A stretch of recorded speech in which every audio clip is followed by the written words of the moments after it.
OTB AM. With Gillette, put your best face forward with our new and improved razors. Right, very welcome along this Tuesday morning. It's Gilroy and Eoin Sheahan with you all the way through until 10 o'clock. If you'd like to get in touch, we'd love to hear from you. 0879 180 180 is the WhatsApp number. You can leave a comment on the YouTube stream. You can use the hashtag OTBAM. However you want to get in touch with us, we're happy to read your correspondence, even the nasty stuff, although we probably mute that pretty quickly. That's the truth. Eoin, good morning to you. How are you? Morning, Ger. What's going on? Not much now. Anything going on over there? I mean, you know, there's loads. It's a really busy day of brilliant world-class sport, and we're about to inform the masses of this morning. That's my sales pitch. There's a lot. There is our beloved Champions League will come along and show us why. I love the Champions League. We don't need a Super League, so it's going to be really good. I would like a Super League too, it turned out. I mean, you know, is it too... Am I allowed to say that now? Yeah, after the fact you are, yeah. It's as long as you weren't affecting the narrative at the time. Yeah. But you're allowed to say it. You're entitled to say it. Go on, give us your pitch as to why you now want a Super League. Look, there's a piece today by Jacob Steinberg. I love listening to Jacob Steinberg and reading his stuff over the years, but the point that this is rare tonight, and that's what makes it special, and that if this game was happening all the time, it wouldn't be special. I'm not sure that I buy that, really. Like, there's definitely a way. The format for the Super League, as it was suggested, was completely wrong. They should have gone to much bigger, more clubs, a conference system where you didn't have the games every year. So one year you'd get Real Madrid versus Chelsea, and the next year you get Real Madrid versus Barcelona, and they were essentially in the same competition, but they didn't play all the time. And it became, so you have your rivalries, which happens under lights, great, and those people meet all the time. But like, there's loads of ways to make that work. That was it. Anyway, I'm looking forward to the game tonight. Is that wrong? Am I wrong? Like, world-class footballers playing against each other under lights midweek? No, this is the part of capitalism in football that you're allowed to like. We've decided now that any UEFA-run competition is now okay, even though it is also a mechanism for billionaires to find success in their own lives. Like, I do think that one of the glossed over faults of the Super League pitch was that it was due to begin in August 2021. The great thing about this Champions League format, this new Champions League format from the perspective of UEFA, is that it doesn't start until 2024. The Super League was big and close. The Champions League is small and far away. And because of that, people are like, don't worry about it. We can worry about that so it's more of the time down the line, which is why I feel that you've got someone like Thomas Tuchel coming out in a press conference yesterday saying, I don't like this, but it doesn't actually make that much of a difference because it's so bloody far away that people actually don't care. We have done the old bait and switch. While you were looking at that thing over there, we've got this other thing over here. Don't worry about it. Nothing to worry about. It'll be fine. You don't need to look at the contract. You can trust me. I'm UEFA, essentially, is what's going on. Yeah, we will allow you into the competition a little more easily, but if you get into the competition as an underdog, you'll be playing tougher teams without question. You will always be playing tougher teams. It will be harder for you to qualify for the knockout stages of the competition, which is the part of the competition which is the best part. Of course, you can take part in our massive Swiss system, your 10-game league if you want, but to qualify for the next round, you're probably going to have to beat a lot of excellent teams. Whereas if you are one of the excellent teams with a high coefficient, don't worry about it. You will just have to beat a minnow. Yeah, and if you reach that point where you are one of those high teams with a good coefficient, highly ranked teams, then even if you don't qualify, if you've got a down year, if your manager is rubbish, if there's a massive issue in the club, we've got you covered. We'll grandfather you in because you were good once upon a time. So the new league is a cack-handed version of a European Super League where you can still qualify from your local league, but because the super teams will have guaranteed levels of income, they're going to be able to buy all the best players. If you look at the scenario in Germany, which has been held up as this paradigm of absolute sporting excellence over the last week or so with the 50+1, it's like, it's an amazing situation that they have there. Look at how brilliant their football is. Bayern Munich are currently just hoovering up all the best Leipzig players because Leipzig are now the second best team and they're about to get their 33-year-old manager. They've done this before with Dortmund in the past, when Dortmund were the second best team who were threatening to take what was going on with Bayern Munich. So I'm just a little bit wary of taking lectures on the rude health of club football from the Germans, who have allowed Bayern Munich to reach the point where it's essentially a one-team league. Yeah, no, like I think that's definitely been a question mark over this, that themselves and PSG were the two standing on the outside, that they were the ones almost giving us the implicit lectures on what is right and what is wrong in European football. Like, just looking at the documentation for this new Champions League format, the first line on the UEFA pitch is that there is a reason that European football is one of the most successful and popular sports. It never stands still. So that is obviously why they're trying to do this. They think flux is obviously the answer to everybody's problems with sport. Like you point towards the different situations that you find around Europe. You look at Germany.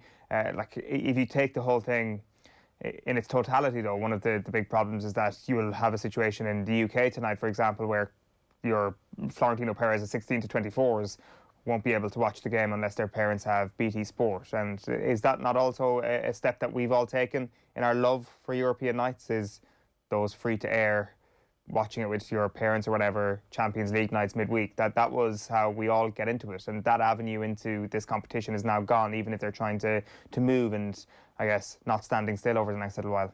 And obviously that would have been the case. You know, there was no way that the Super League was going to end up on terrestrial TV, because terrestrial TV couldn't afford to buy it. So maybe they had a way to make it available to that audience at a lower price, or maybe they assumed that the goals being on TikTok or whatever new social media is coming out in the next 3 or 4 years, specifically aimed at 16 to 24-year-olds. Maybe that's all they need. Maybe that's what Real Madrid think, that they're going to be able to sell their shirts and buy a lifetime of support on the basis of watching short videos. I don't know. It wasn't properly executed. We know that at this point, and it wasn't very well thought out. But the alternative, as Tuchel is pointing out, is actually going to be a bit of a disaster as well. And was it Gundogan during the week was saying nobody's really thought of the players, they're adding in all these extra games, what's going to happen? What we're seeing now, I think because everybody's watching a lot more of the full games as the season progresses, and so many of the more matches are on, is that the players are completely shattered, and that's leading to not good football. Yeah, like, I mean, one of the wrinkles in it as well that was interesting was the fact that the Premier League thought that this was going to be an existential threat to them, which they were right to think, because all the attention is going to be on the greater volume of games that are going to occur midweek. Now, people will say, well, you know, okay, that is going to happen with the new Champions League format, but at least it'll be different teams. But it kind of won't. I think one of the things that's been glossed over as well here is that the Europa League is also expanding to the Swiss-style system. The Conference League, let me just double check this. Yes, it's called the Conference League, is also going to meet its inception next season, run for 2-3 years, and then expand to a Swiss-style system. So you could conceivably have like 8 English teams who are playing 10 group stage matches in their European games. Do you think the Premier League is going to be in a good position in between those games? Absolutely not. So the impact on the domestic game, that the product that Sky Sports has, is actually going to be significant as well. Sky Sports, who do not have rights to the Champions League currently. So I'm surprised that we haven't seen a level of outrage from their studios about this format. Maybe it is just the fact that it's not an immediate threat, that they've got a few years to get their house in order and assemble a super team to try and take down this format. And get those rights. Or get those rights. And that's how that works. A reminder, OTB AM is live in association with Gillette. Good morning, start with Gillette, giving you the confidence to tackle the day ahead. One other quick thing we want to talk about, we're going to be doing a regular series called The Contenders. It's a Gaelic football season preview. Today we're talking Donegal. We're going to hear from Cillian O'Connor from Mayo. Brendan Devenney is going to join us in a little while. Are there any contenders, Eoin? Are we fooling ourselves, or is there a possibility that the Dubs, who, you know, don't have access to their manager for a little while in the build-up to this season, might be a little bit sated, that so many of the players who had delivered or were key in that 6 in a row are now going back about their civilian life or doing podcasts or whatever it is that Dublin footballers do when they're finished, that actually this new crop, they'll still have some great players in it, but a year older, a year of carrying around the weight of 6 medals, 7 in some cases, 8. Is there any chance? Throw me a bone, Eoin. That sentence you started there, the enthusiasm level was at about 70%. By the time you finished it, it was at around 20%. And like, I would be astonished if anybody other than Stephen Cluxton was pulling out a piece of paper to thank one of the sponsors on the final weekend of August this year for a multitude of different reasons. First of all, that they're the best team in the country, and they've been trending towards widening the gap since the pandemic. Like, we're not entirely sure of form because we don't have a whole pile of form to go on. We don't have any evidence about where anybody is at. All we can judge it on is when things really mattered. Dublin were way better than everybody else last year, and everybody else seemed to kind of stand still. I'm going to be talking to Brendan Devenney later on. I think Donegal are a really good case study of why Dublin are going to increase their gap on the rest. Is because a team like Donegal could easily hit a banana skin. They're not as good as Dublin, obviously. They're nowhere near as good as Dublin, but also they play in a provincial championship that is much weaker than Dublin's, and there's always a chance that something like the Cavan game, which happened to them in the Ulster final last year, could happen again this year, and straight away one of your contenders is gone. Something like that could happen to Mayo, something like that could happen to Kerry, and if it doesn't happen to Mayo, it's going to happen to Galway. So, and same goes for all those Ulster counties, that the contender that we think might be the best place stylistically to beat Dublin may not even get out of their province. And if you don't get out of your province, your entire season's done, obviously, this year. So the format benefits Dublin, but I think that's almost unfair on Dublin, because the main reason why they will win this year's All-Ireland is because they are a far better team than everybody else. Well, the difficulty is they've got to play 2 games against good opposition in this format. Like, yeah. They do have to play 2 teams like against good opposition, like good in the sense of those teams being good and better than most of the other 31 teams or the 30 teams in this year's championship. Like, and that's how we're describing them as good. They're not good in the context of them being able to run Dublin close, really. Like, I mean, okay, is it possible that Mayo improved from last season? That actually those kids who came in have now had that experience of that year and they step up even further, that actually the level, the heights that some of their younger players hit last year, they didn't hit the same heights in the All-Ireland final? Is it possible that that experience brings them on, and that actually, you know, hopefully the rest of them stay fit? This injury to Aidan O'Shea notwithstanding, although there was some positive news about that in the last 24 hours or so, we hope. Like, is there a possibility that they become a better team for that? That they got a good close look at Dublin last year in the Ireland final in, you know, completely weird circumstances, and that this year it might be a bit different? Or of all teams, do Mayo need a full Croke Park?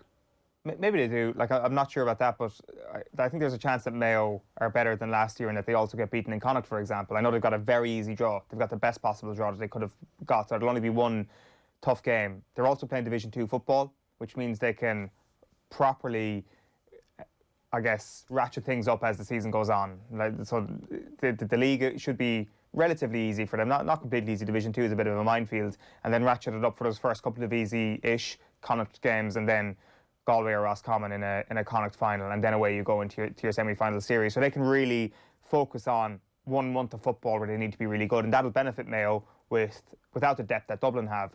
But at the same time, they do have to overcome that game against Galway or Roscommon, if we're really going to call it like that. And I just think that, as I say, as we saw with Donegal last year, there will be a big team who we think can take down Dublin, who actually just won't end up getting to the All-Ireland semi-final. And that'll be frustrating from a neutral standpoint. All right, we'll talk about this a little bit later on, find out what the mood music is like around Donegal with Brendan Devenney, and also hear from Cillian O'Connor. Now, though, at 7:44 this morning, let's join John Duggan. John, good morning to you. How are you? Ciaran, Owen, how are things? What's going on? Well, Brendan Rodgers was asked after the game last night if he found it surprising that with Leicester set to be the Champions League, that he's been linked with the Spurs job. And he beautifully fobbed off the question. But it's interesting that Leicester are looking like they're going to do it.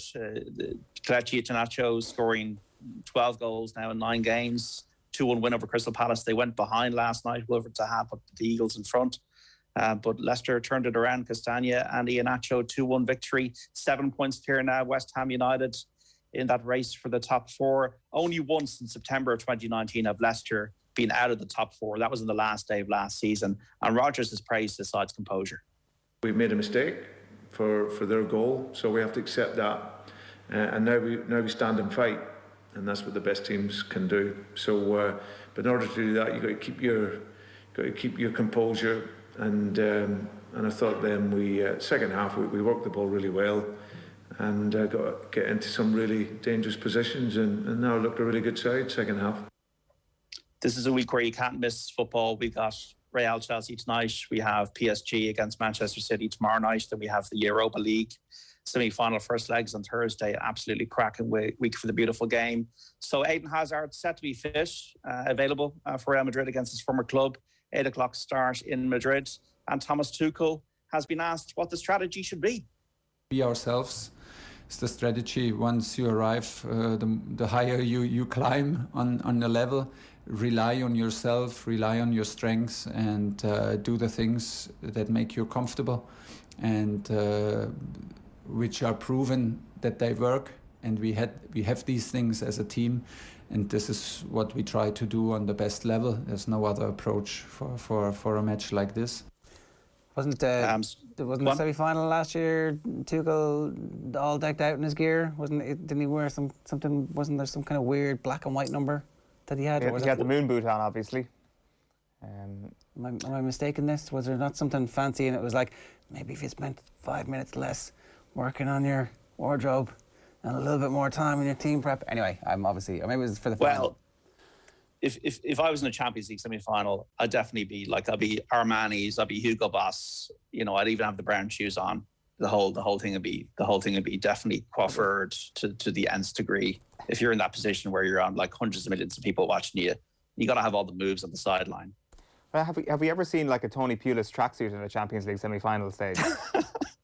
I don't think we have. Like that's what I would be going for, because we haven't seen that. Like, I think people actually dress for the occasion. We wouldn't. You'd have a carry cap on your head. 100%. Yeah, that's what I go for. Tuchel, like I don't recall the Tuchel thing. Obviously, doing him a disservice. Maybe I have mistaken him. Have I? You might have mistaken him for obviously Nagelsmann, who is the style king of the Champions League dugout, and he has rocked everything from a Peaky Blinders get up to student race day get up. Nagelsmann is the king of the fashion when it comes to the Champions League dugout. You've definitely sparked something, Ger, because I'm now looking through past footage to see what people were wearing. Like, it was a Brian Clough green jumper. But even Clough wore a suit, I think, back in the day with Peter Taylor beside him in these semi-finals. I don't know, Ferguson, I know, wore a grey suit in 99. I don't know what he was wearing before that, but I don't remember Ferguson in tracksuits either at Champions League semi-finals. Klopp wears a tracksuit, doesn't he? Yeah, happily. Nagelsmann was with the certainly. Yeah, I'd like to apologise to Thomas Tuchel. You know, they're all the Germans. They're all the same. They're all fashionistas. No, they're not. They're not. Jerry, you put them all into the one boat this morning. But I'm looking forward to Nagelsmann getting criticised for like winning the Champions League repeatedly with Bayern Munich over the next few years. As a Spurs fan, John, who do you want now that Nagelsmann's not available? Brendan Rodgers. You want Brendan Rodgers? Yeah. Brendan Rodgers is going to be manager of the year if they win the FA Cup final. I'm just telling everybody now, all those disappointed Celtic fans, and the call, I'm looking at you, all those jilted Celtic fans, that his achievement to get Leicester to where they are now with the squad he has, when you consider that Jamie Vardy's fallen off a cliff, and all of a sudden he's completely revitalised the career of what looked like a bust in Iheanacho. Maybe it's a fluke, right? Maybe it's just a complete fluke, but maybe it isn't, because a lot of strikers have done very well under Brendan Rodgers. It looks like he knows what he's doing. That's the really exciting thing, or maybe actually the really disappointing thing, John, from a Tottenham perspective, is that he's stumbled upon, or he's curated a number 9 that is going to take them to the next level even next season, or maintain their level, because that was the concern, that once Jamie Vardy gets old and his level drops, that they just don't have anybody in that category whatsoever. Well, Leicester are in a better financial position than Tottenham are. They've got a billionaire owner as well. They're going to be in the Champions League next season. Spurs are net debt of 600 million sterling. And Spurs are back to pre-Pochettino levels. And Daniel Levy, already the rumblings are around director of football. Would Brendan Rodgers want to work under a director of football? He's a good, I know there's a bit of the jury out. A lot of people don't like him, but he never really won the title with Liverpool when Liverpool were serial chokers. And I know the Gerrard slip was unfortunate in that, but Luis Suarez was incredible that season. he did a great job at Celtic. As much as he do what anybody can really do at Celtic, was just win everything. And he's proven that at Leicester, and they got a good defence, and like people like Fofana coming into the club, and immediately playing well. That's the other thing. It's like, you can't sign a 20-year-old from France to be an important centre back who's going to play every game and every minute. You just can't do it. And like towards the end of the season, he's getting better and better and better. John, we've got to go because we're a bit behind time. But thanks very much. We'll talk to John a little bit later on. He's going to come back and mark your card for Punchestown, which starts today. Loads riding on it. Loads of good English horses coming over, and of course, the race for champion jockey is still up for grabs as well. Paul Townend versus Rachel Blackmore. We'll talk about that at around about 8:30 or thereabouts with JD. 50 this morning. Brendan Devenney standing by. We're going to talk to him in just a minute. Running through the sports pages. Philippe Auclair going to talk European football, French football, new Cantona inspired written documentary about the Manchester United way. Sports news at 8:35, as I said, with JD going through the Punchestown card. Kate O'Connor, a heptathlete, a world-class Irish heptathlete at 20 years of age. We'll be introducing you to her this morning. Tight 5 with Neil at 9:05 and Brian O'Driscoll from 9:30 as well. So a really busy show this morning. As ever, we'd love to hear from you. 0879 180 180 is the WhatsApp number. Now, Cillian O'Connor was speaking a little bit earlier on, yesterday rather, at the launch of Kellogg's Cool Camps for the summer. Our reporter Aisling O'Reilly caught up with him. You're the all-time highest scorer, and your free taking, especially over the last number of years, has really been on point. Is that something I suppose you've sort of took time yourself away from the team to put extra work into?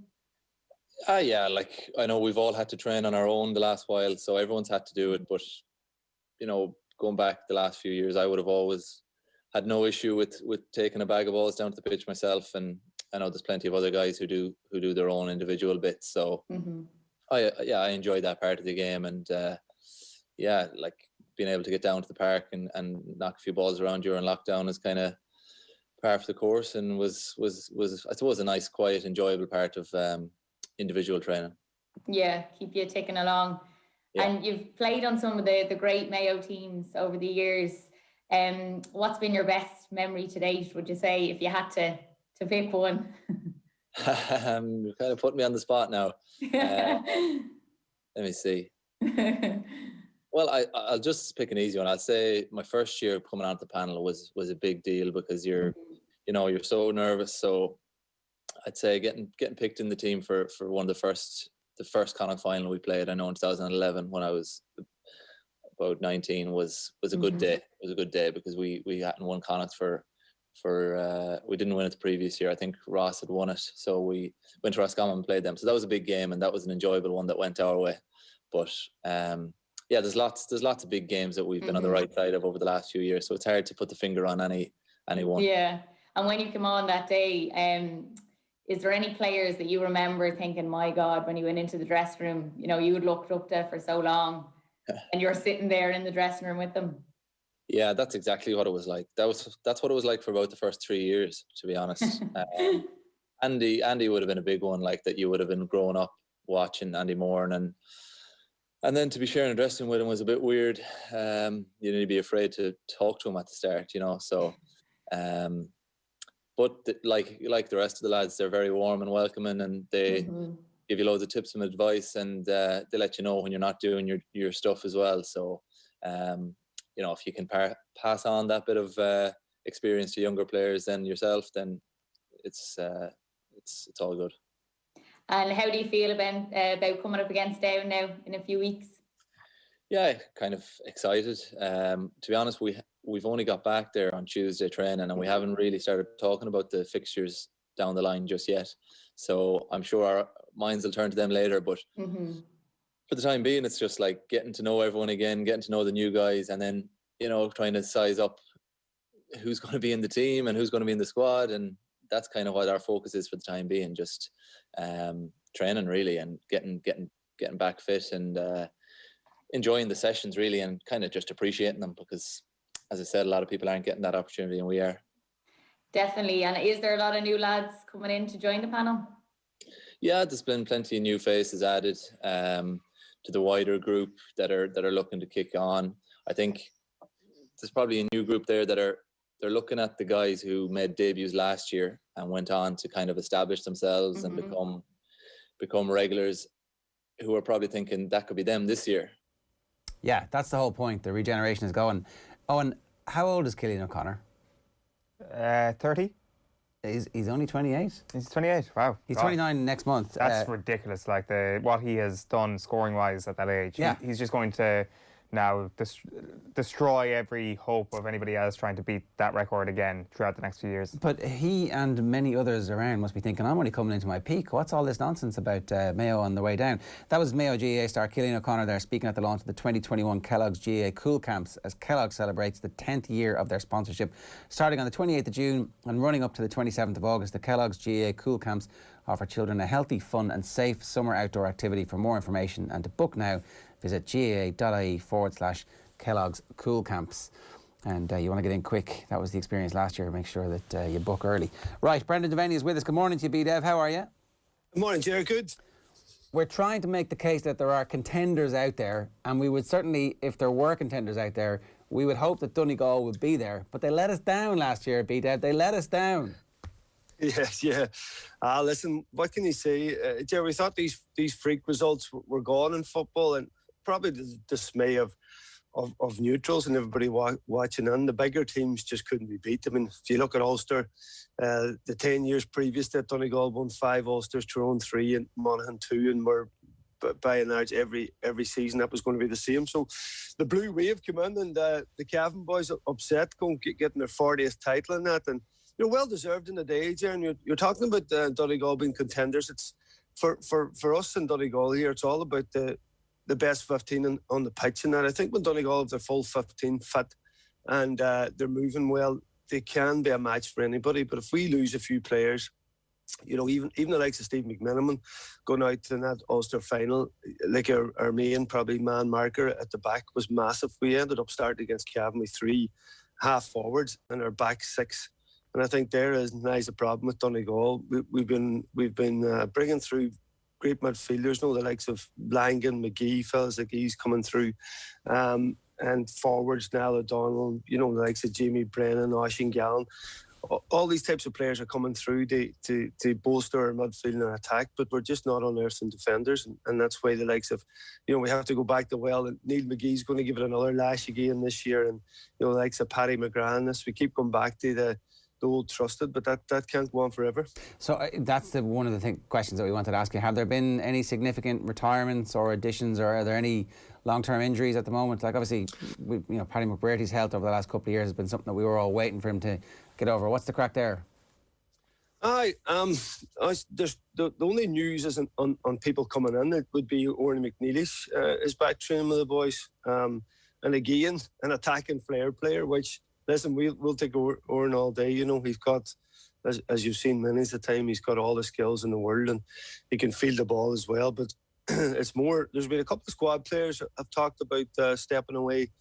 At the minute, of course, Donegal's just coming back to training as we know it. There's been plenty of rumours with everybody, but yeah, Donegal's just coming back. So they've obviously got the new training facility in Convoy, the State of the Art, so it's top class down there. So the big news was that McNeilish was back in, and that the likes of Neil McGee is going to give it another lash, and Paddy McGrath and fellas like that. That's what Donegal's holding on for, is just Kieran Gillespie would probably be the other player. He's had a horrendous time with injuries. He was the one player coming through. They thought he could be a number 3 or number 6 for us.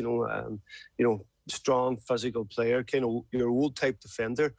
And I think it's going back just to club football in Donegal. There's so many teams playing blanket defence that defenders aren't asked to be defenders anymore. And what you get then, I think, is a weakening of the defensive pool. And I think our clubs are to blame for that. Yeah, that's like a really interesting conversation. We've spoken a good bit about that in the past, that the step up then to inter-county level becomes too great for those players to be man markers, and so that player kind of essentially dies out. So it's up to the inter-county management team then to try and graft them on, and then they go back to their clubs and they're expected to be superstars because they're playing for the county, and it's this kind of terrible scenario for the players to be stuck in. On that kind of sense of the team and what they're capable of, in terms of the coaching ticket, it was obviously very high profile over the last number of years. No changes there, still the same? Yeah, well, Kerry Lacey stepped away, and he had a huge part to play in that, and there doesn't look there's been a replacement. It's Rochford's still there, obviously, helping Declan Bonner out. Paul McGonigal's there as well. So, those players, those lads in that team of that, and what Lacey was bringing to that was huge. He's very well got. He's taken a role. Being our underage, he's going to bring through our underage. He's kind of overseeing all the development of our academies and right up to the under-20s.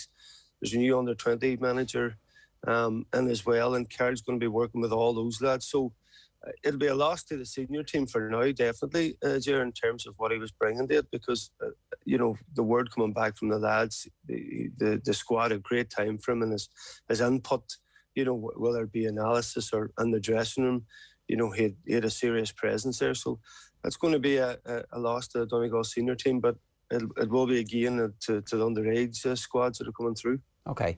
The draw, I think, from reading it right, they're up against Down in the provisional quarter-final, and then the winners of that play Derry, and then in the semi-final, is that right? So it's Derry in the semis if they get over Down. Yeah. Right. That's right. No, Derry in the quarter-final. And then Derry in the quarters. And then Tyrone or Cavan in the semi-final. And then if they get to an Ulster final, there's a good chance it'll be Monaghan. Maybe Armagh or Fermanagh. So this is the hard draw, we would call it. Yeah, it's funny. Just looking across the other draws, I was looking at Cork. We have to play the winners of Limerick and Waterford to be in a Munster final.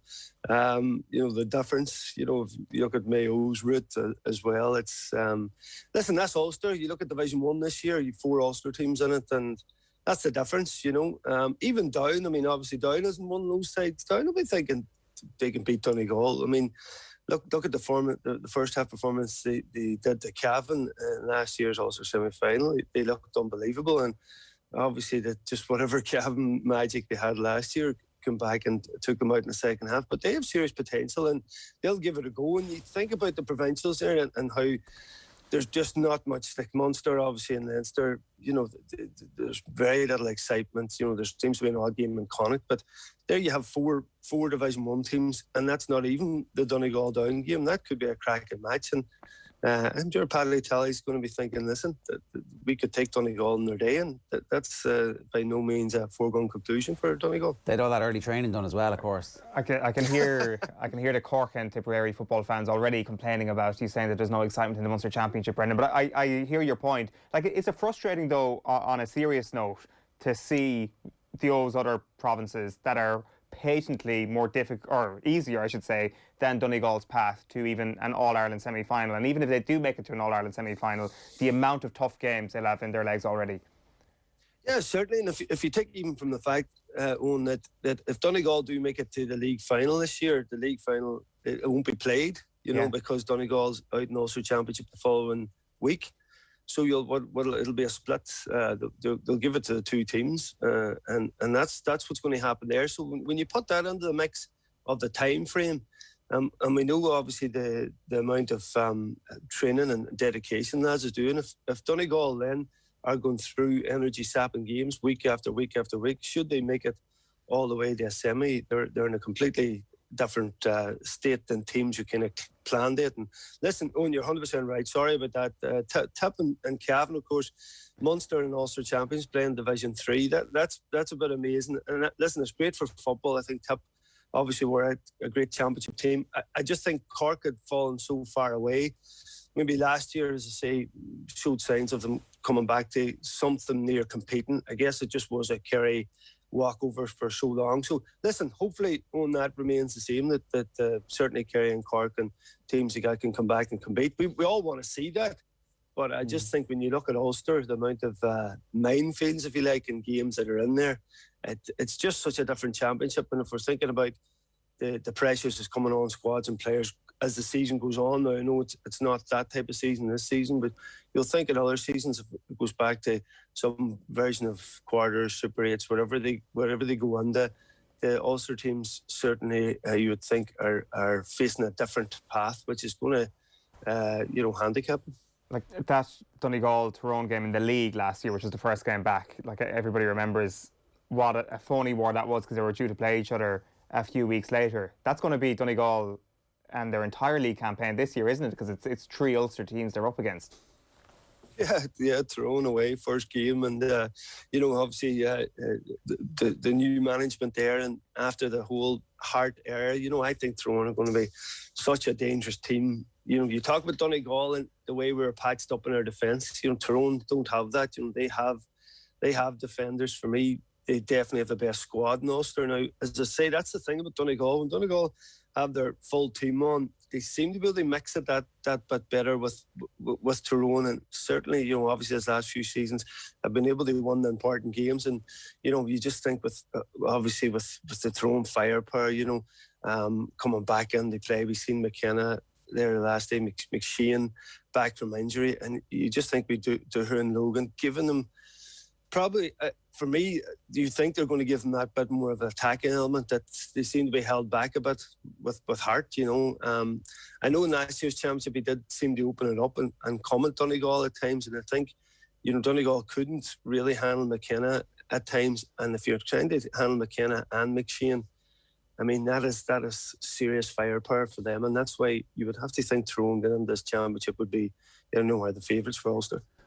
To go back to Donegal, where do you think an improvement can come from last year if they are to? I mean, look, if they come through that and win Ulster, they'll be very battle hardened, and let's assume that they manage to do that without massive suspensions and injuries. So you'd be in a fairly good state of mind if you did come through Ulster in high summer. But where will the improvements come from? Is it literally just about keeping players fit? Definitely, Jared. That's it. I think the pool in Donegal is forward midfield wise is good. If we get a couple of injuries at the back, as I say, you can't start a provincial final with 3 half backs in your back 6, and that's 3 half forwards in your back 6 defenders, because particularly those lads are fairly light. You're on with Ryan Owen McHugh, fellas like this. Like it's not their thing to be man marking defenders. Or if you look at it, that ability just back to Tyrone, some of their defenders to stand up. You see it with Meneman, Neil McGee, Paddy McGrath, being able just to stop your man and create that where the ball has to be recycled back and getting people into place to plug up gaps and that. That's the difference in being a defender or someone who's dropping in as a forward can sometimes be exposed with that. And that's why Donegal, I think, once they get the ball and they break, the amount of talent they have, we've seen some absolute brilliance, as I say, from the likes of Oisin Gallen and Langan and these fellas, all breaking out with serious pace. Niall O'Donnell, I think there's a lot more to come from him as well. And of course, Paddy McBurdy was injured last year, if you remember. And that's a big, him in the Ulster final. He didn't seem, himself in terms of what he normally brings. So that injury kind of curtailed what he can bring, because he's a match winner today. And of course, Michael Murphy's role this year, last year he was played inside that bit more often. So that's how we manage those players and get the most out of them is vital. But certainly protecting our defence is key for Donegal. And I think as the season rolls on, injuries is the one, and getting the most from the likes of McGrath, McGee and McNeely's coming back in the frame. So it's still, Donegal can still mix it with anybody in Ulster. But if you're thinking about the big one, yeah, it'd be difficult. Last question for you from my perspective. What's the identity of the team? How are they trying to play football? Yeah, I think everybody's playing the same kind of similar type, dropping players back and breaking with pace. I think Declan Bonner certainly brought a bit of flair to Donegal. There's everyone's comfortable on the ball. It certainly is attack first. You've seen that a lot. But tactically then, certain games, particularly with Tyrone and that, Donegal have not wanted to be caught out. They've went defensive at times as well. So it's enjoyable, very enjoyable to watch Donegal, because some of the flair players that they have, some of the young players coming through in an attacking sense, are top drawer. So it's been an exciting time for Donegal. Of course, we almost won three Ulsters in a row. Never happened in our history, going into last year's final, which would say, the team's in a good place. So I still think there's a lot of positivities going into this year.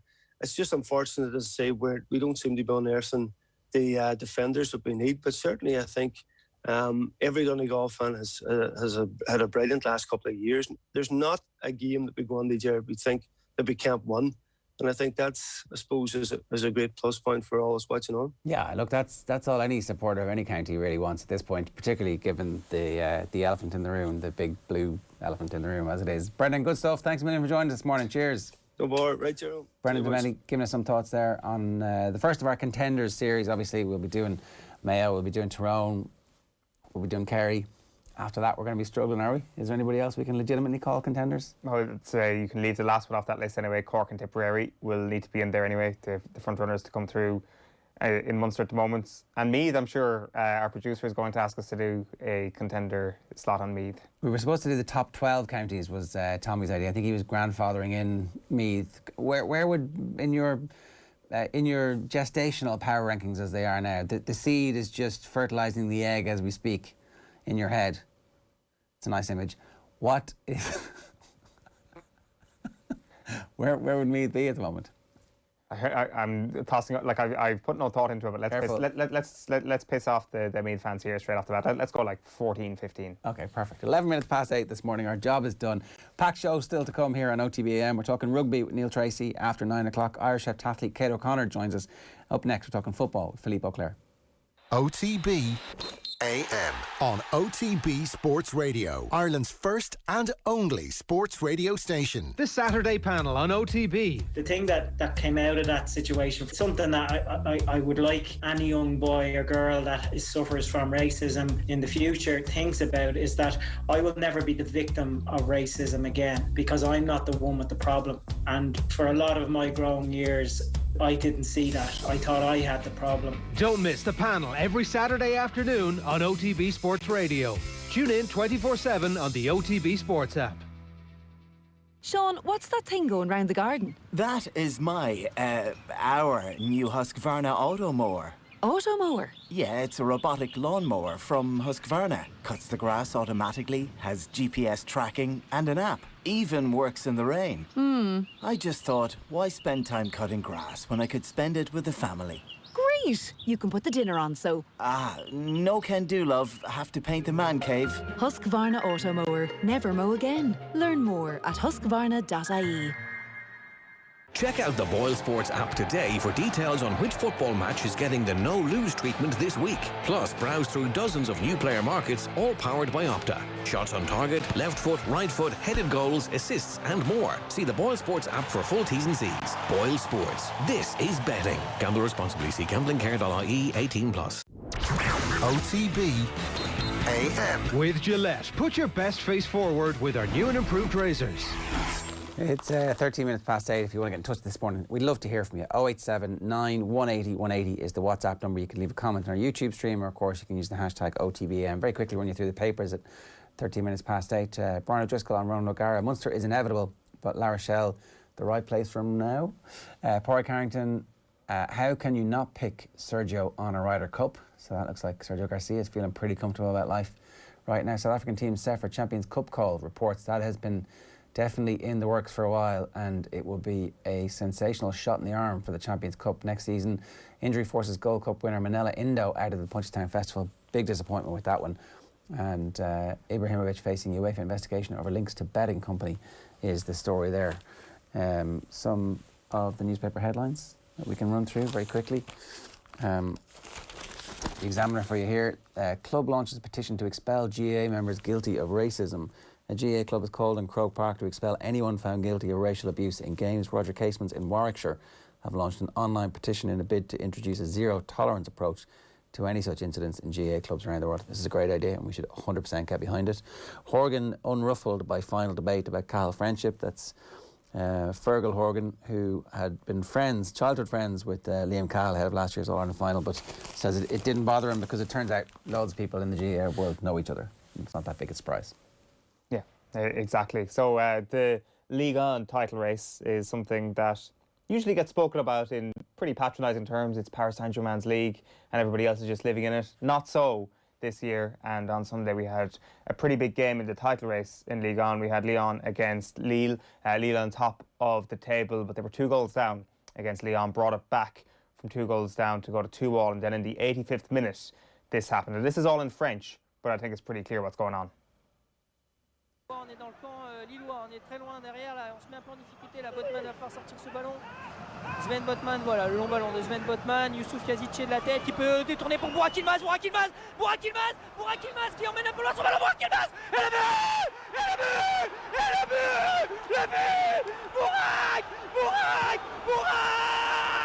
Burak Yilmaz! Yeah! Burak Yilmaz, he is the man of the hour, Philippe Auclair. Yes, he's the man of the season. He's the man of the weekend. He's the man of the match. He's extraordinary, isn't he? 35 years of age. You thought that, let's say, his career, I wouldn't say it was over, but he was really entering the, the very last few furlongs of the straight, of the final straight. And here he is scoring this incredible goal at the weekend. I would imagine that's the winning goal against Lyon that you just played right now, which suddenly made Lille come back from 2-0 down, win 3-2 at the end of the game. And what a story! What a story! What a player and what a story! So we're all hopping on the Ligue 1 bandwagon at this point because we're like, oh look, Paris Saint-Germain aren't going to run away with this thing. How good a season has this been overall? It's been terrific, and before talking to you, I was reflecting on it. Why hasn't it been so terrific? And I think the answer to that is that we should think of a new system for the French league to start PSG with a handicap, basically. Like in a horse race. What happened is that you remember they played, of course, the final of the Champions League and last season, which means that they had barely any time to get ready for the start of the new one. I mean, they were not ready, and so they lost their first 2 games. So -6. And if you've got PSG -6, you have a great season because right now we have Lille ahead, PSG 1 point behind, and the rather wonderful AS Monaco as well, 1 point behind PSG. So this promises to be an absolutely fantastic end to the season. Only 4 games to go. And there've been some great performances along the way. And I have to say Lille makes a wonderful leader, would make a great champion. PSG haven't been rubbish since Pochettino has arrived, but they've got against them this time a super Lille, and I insist on that, a super Monaco, a team that really, really impresses me and has been in the background for a while, but is finishing at a rate of knots. I think it's 5 wins on the trot now, 15 goals scored, 0 conceded, an absolutely super team. I mean, super squad. With a very fine manager. Niko Kovac was proving he's a very fine manager and has made them one of the most pleasing teams in Europe on the eye. So it's been that good, yes. Is it the managerial genius? Is it a strange coalition of certain players coming into good form? I mean, I haven't paid enough attention to Ligue 1 in recent seasons to know if this has come from nowhere, but certainly at this level where they're going toe-to-toe with Paris Saint-Germain, it feels a little bit like it's almost out of nowhere. Yes, well, I would say that Christophe Galtier is probably, with the exception of Mauricio Pochettino, the best manager in Ligue 1, and I think most people would agree with me on this. He did a superb job at Saint-Etienne, which was a very difficult job to do, and perhaps was not given the credit that he deserved because of the kind of football that his team played, but he made do with what he had at his disposal, which, believe me, wasn't that much, and got some great results, took them into Europe. And then at Lille, well, we know what he's been doing, but at Lille, he's basically had to rebuild his team every single year because it's a club that has been built. First of all, it's a club which has had some very, very serious financial problems, and it's a club which has built its modus operandi on the purchase and sale of players. And therefore, he's had to rebuild every year, losing his best players every year. And he's managed to do that with the help of a very talented sports director, who is the other hero, I think, of the story. Certainly not the former owner, Jean Lopez, but he's it's quite something what Christophe Galtier has achieved there.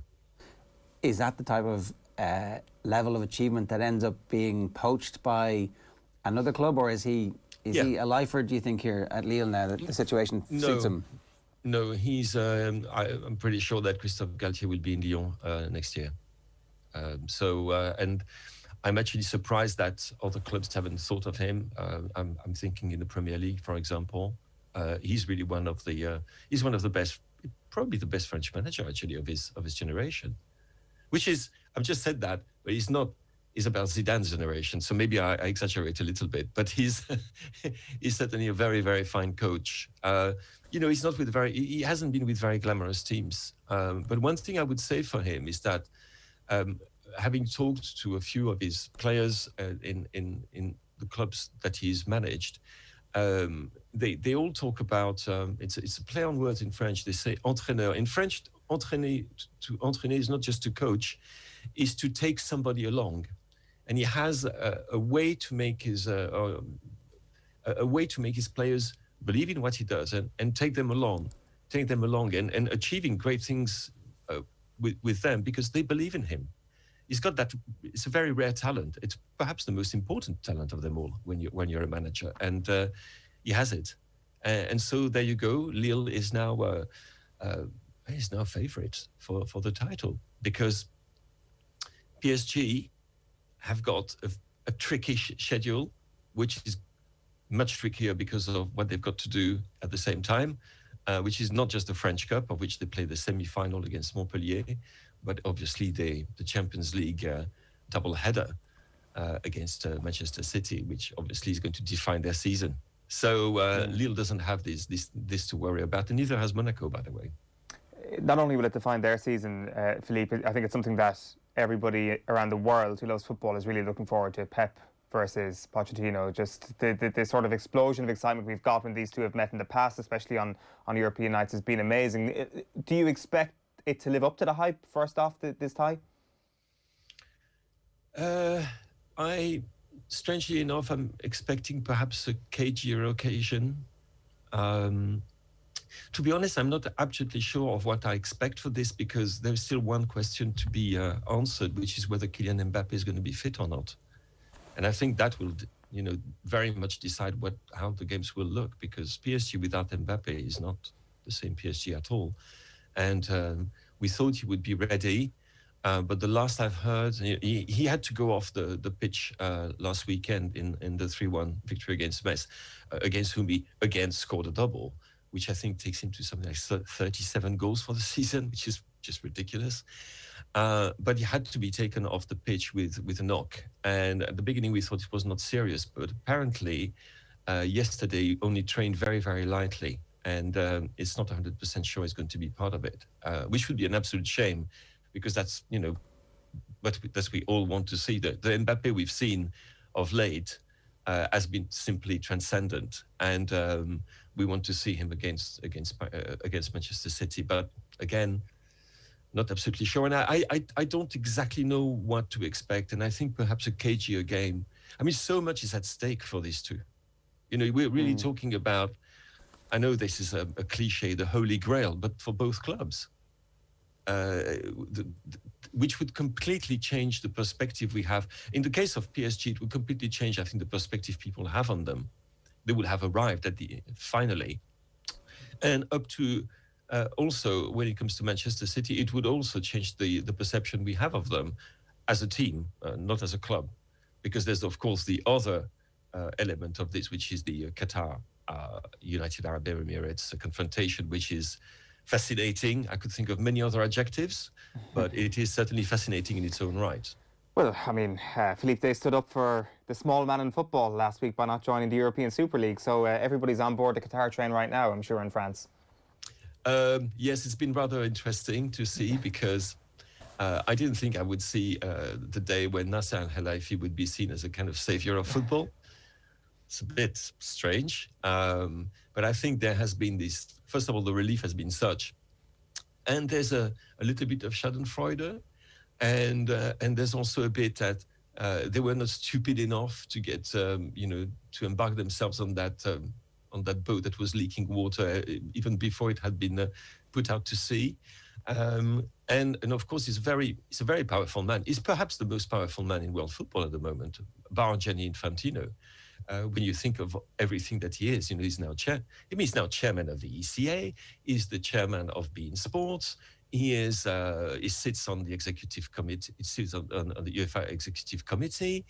He's the chairman of PSG, and on and on and on. So he has I mean, so many caps. It's just extraordinary. But in France, this is what it is. PSG is not the target of as much rancor as you would imagine, or rather, this rancor is never made public. Not everybody loves PSG in France, far from it, starting with the OM, with the Marseille supporters. And there are some people, like me, who also have been asking questions of the way the club is run and where the money comes from and what it stands for and all the sports washing aspect of PSG. But at the moment, they're walking on water.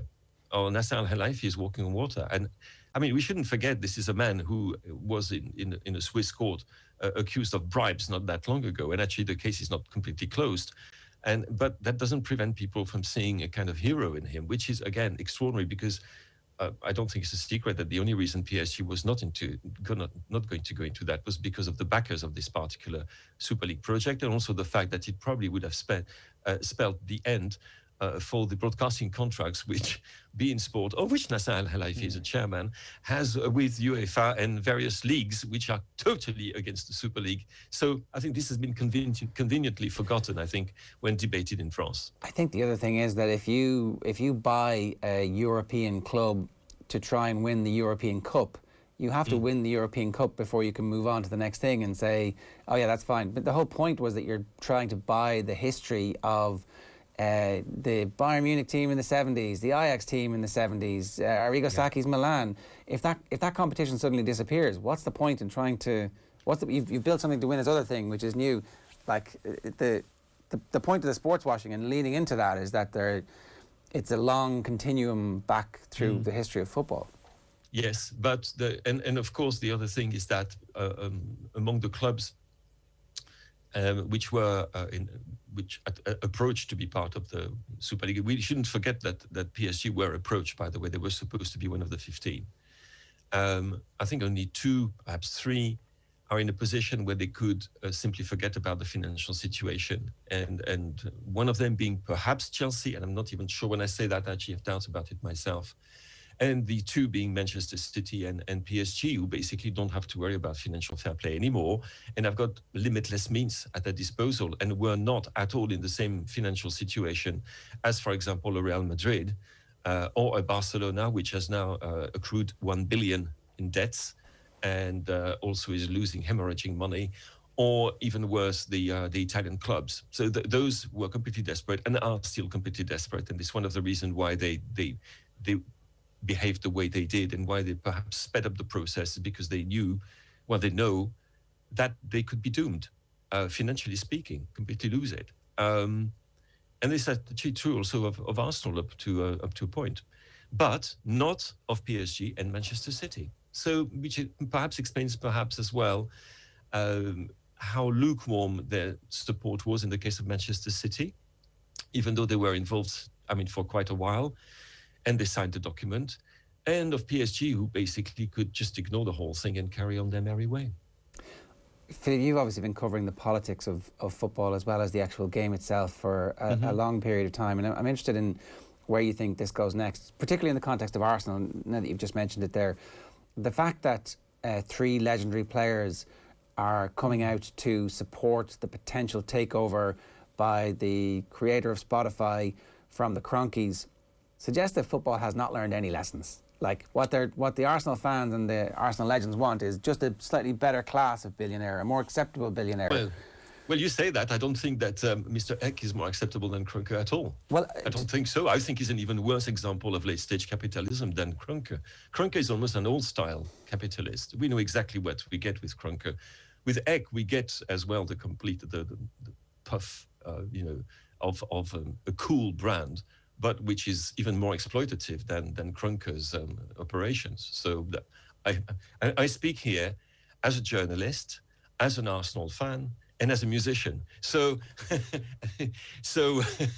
I think, yes, we've reached quite a point in the development of football, if people could see that. But to be honest, many people have spoken to within the Arsenal microcosm or macrocosm, are extremely, they're happy about the involvement of former legends. And don't forget Mathieu Flamini as well.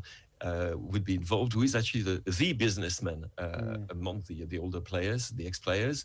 But nobody's too thrilled about Spotify, be it on a personal basis by Mr. Eck or as a brand thing, which actually probably Mr. Eck himself, a billionaire.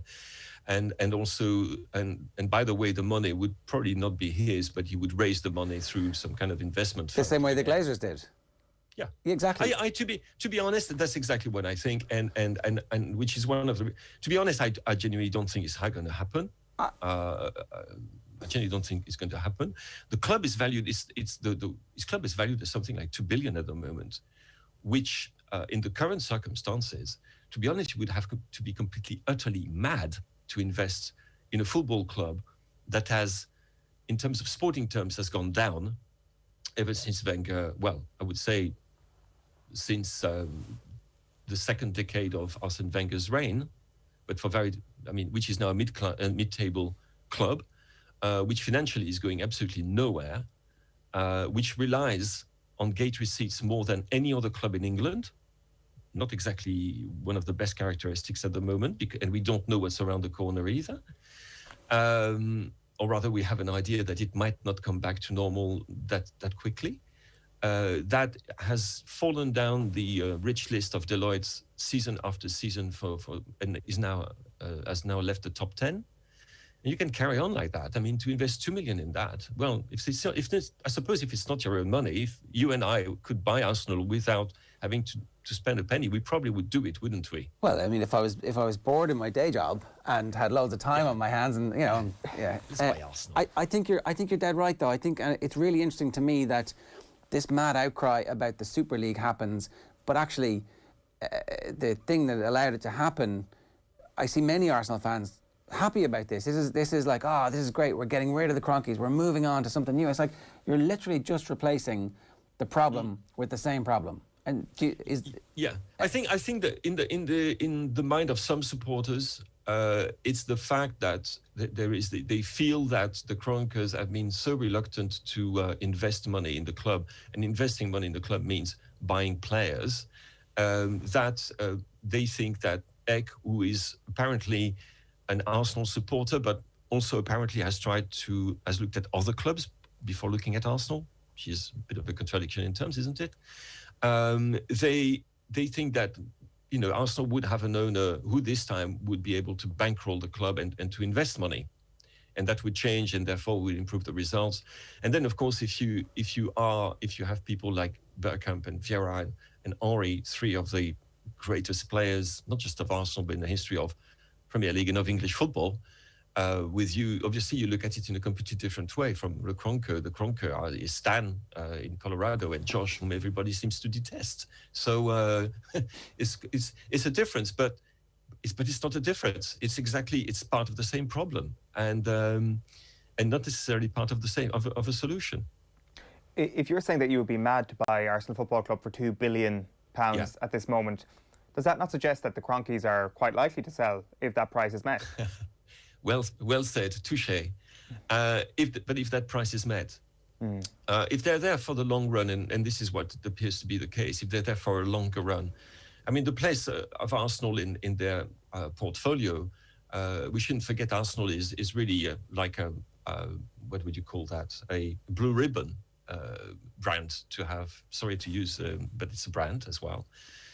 In their portfolio, and in a way is almost like a kind of security for the other operations that they have in their sports empire. And if you look at it in the longer term, I'm sure if a club, Arsenal is not going to go bust tomorrow. That's not what I'm intending to say. And in the longer term, you've got a fantastic fan base. You've still got quite a good stadium, a big one.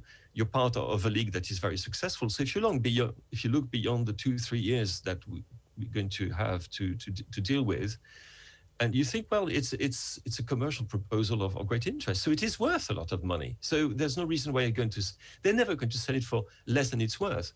What I'm saying is that at the moment, as an investment, I would like to see the justification of that. It seems to me it probably is a good moment to hold on to your assets, or actually to sell them at a very good price if you can, but it's not necessarily the best of moments to acquire new assets. Yeah, or maybe to realise that value as well. Philippe, there's a lot of love coming in for you in our comments. The sage of European football, says Sargan McKenny. And Mangesh says, always love listening to Philippe. Always insightful, calm and composed. One of the best pundits around. So, you know, we need to share more love. That's what we need to do in the world, to share more love. Particularly. Absolutely, more love. We want more love. Exactly. One last thing, speaking of this, Eric Cantona is out at the moment with, he's voiced and helped produce a new documentary about the United Way. And you've got particular insight to Cantona. I'm always fascinated by what's Cantona's relationship like with France and the French? Conflictual, ambiguous, uneasy. I think those three terms probably describe it better than anything else. I mean, the last I knew, actually, he used to live in kind of posh suburb of Paris, and he moved to Lisbon. And he's always, I'm not aware that he's gone back to France. I think he still stays in Portugal. Might be wrong. Apologies if I am. And he's always considered himself to be an English footballer. I mean, there's a lot, of course, there's a lot of, posturing when it comes with Eric. And so he says that to annoy people a little bit. On the other hand, he's as French can be. He's as Marseillais can be. But he has a very conflictual and strange relationship with France, and which has to do with the strange relationship he had with the French national team. And we shouldn't forget I've always maintained that he was a superb servant of the French national team up until a moment when things really went wrong. And, you know, the problem started with the hierarchy. But when he was called on, he always responded present. He had a fantastic goal-scoring record, which people have forgotten about completely. And his lack of luck was that he was part of a generation that didn't achieve what the previous generation had with Platini and the others, and what the following generation achieved with Zizou and company, which he could have been a part of, but he was just on the cusp, and famously refused to be part of the Euro 96 squad. And this completely taints his relationship with the country, because Eric Cantona sees the world as very much Eric Cantona's world. So everything is judged in relationship to what happened to him. And if he thinks he was in a way mistreated, or he was that his country betrayed him up to a point, then obviously you're going to have a very strange relationship with that. And he exasperates as many people as he enthralls them in France. People ask very often in France to see how seriously he's taken abroad, particularly in England. I would say that's the one thing that people say they can't believe quite he's taken as seriously as he is in England, and and that he's given things like he wrote this new documentary. Well, in France it wouldn't happen, would it? It's really interesting. It's fascinating how he made another life for himself that's completely separate and different, and the perception is so different. And it's just it speaks to the human capability for redefining ourselves and rebirth and all that kind of stuff, and also for bearing grudges, because I feel like the grudge that he bears fed the fuel and the fire that he had at Manchester United. I think it's one of these people who needs to be angry to succeed. As a footballer and perhaps as a man. It's actually a quality that is present in many top footballers. I remember talking to Thierry Henry about it, and he said that one of his defining qualities he thought was his anger, that he was never satisfied with anything. And Cantona needs to have, a peaceful Cantona is of no use to anyone. When he had his greatest season, which probably was 95 to 96, I would say. Would you agree with me? When he came back from suspension? Yeah. And he seemed to be a different character, and he seems to have calmed down when he did all this community service and so forth. And every time Manchester United scored 1-0, you could bet that the goal had been scored by Eric Cantona, and he seemed more at peace with himself. But in fact, I think it was just a pent-up anger, which was just like it was on slow release, like a tire, just letting a little bit of air rather than exploding, and in the end, and yet it actually ended with in the end in 96, 97. But he had this thing in him. He had to prove people wrong. I'm going to prove you. You thought I was wrong jumping in the crowd. You thought I was the wrong guy, that you could cast me out of football. I'm going to show you. I'm angry with you. I hate you. And this is what produced the best football of his life. Yeah, fascinating stuff, Philippe. Great to have you with us this morning. Thanks a million. Thank you. Enjoy these games this week as well. It's Philippe Auclair, and as I said, a lot of love coming in for him on the text machine, 0879 180 180, if you want to get in touch. I'd watch the hell out of a 6-part, 2 hours per episode Eric Cantona documentary on. Yeah, like that's the character they need to do it on. So the newest one is The United Way. I think it's coming out soon, and obviously they got the best man for the gig to narrate it and to be the voice of the whole thing. What a changing room that would have been with like the young brooding Keane and the old brooding Cantona. Could you just imagine? Like, and them all on the absolute piss all the time. I wonder, was Cantona, did he like his nights out? Did he go out and have a few drinks with the lads? I'd say in a very different way to how the British and Irish lads would have enjoyed their night out. Like, was Cantona a member of the Monday Club, the Tuesday Club, for example? I don't think so. I don't suspect he was. I'd say that, he might have been sitting there having an ale cocktail, maybe? A glass of wine? I'd say an espresso. Cigarette? A cigarette. A Eugene? OTB AM is live in association with Gillette. Good morning, start with Gillette, giving you the confidence to tackle the day ahead. If you've anything about Eric Cantona you'd like to get off your chest, now would be a good time. 0879 180 180 is the WhatsApp number. You can use the hashtag OTB AM. John Duggan is with us to mark our card for the Punchestown Festival at 8:41 this morning here on OTB AM. John, the Punchestown Festival, we're all looking to see if Rachel Blackmore can catch Paul Townend, but it's probably one massive Titanic achievement too far in this season of incredible Titanic achievement. She's 4 behind heading into the Punchestown Festival.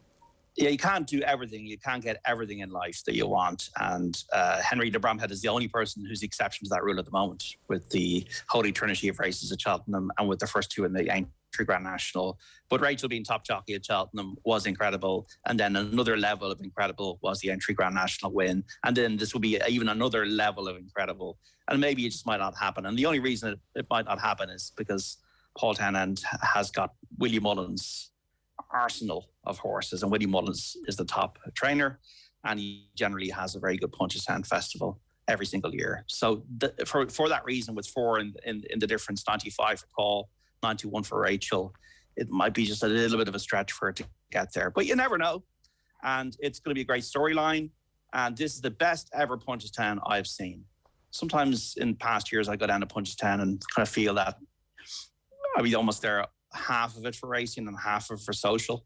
It's pretty good social. I mean, we should just... It is, yeah. We're missing out on... You get on a bus at some point during the day, and you get on a bus at some point late at night, and a lot happens in between, and, it's generally one of the best days in Irish sport, because it's midweek. It feels kind of like we should be at work, and you should be at work. But, there's a tradition in Kildare where we used to get half days for the races, and like, wow, even people who weren't into the racing got the half day. And,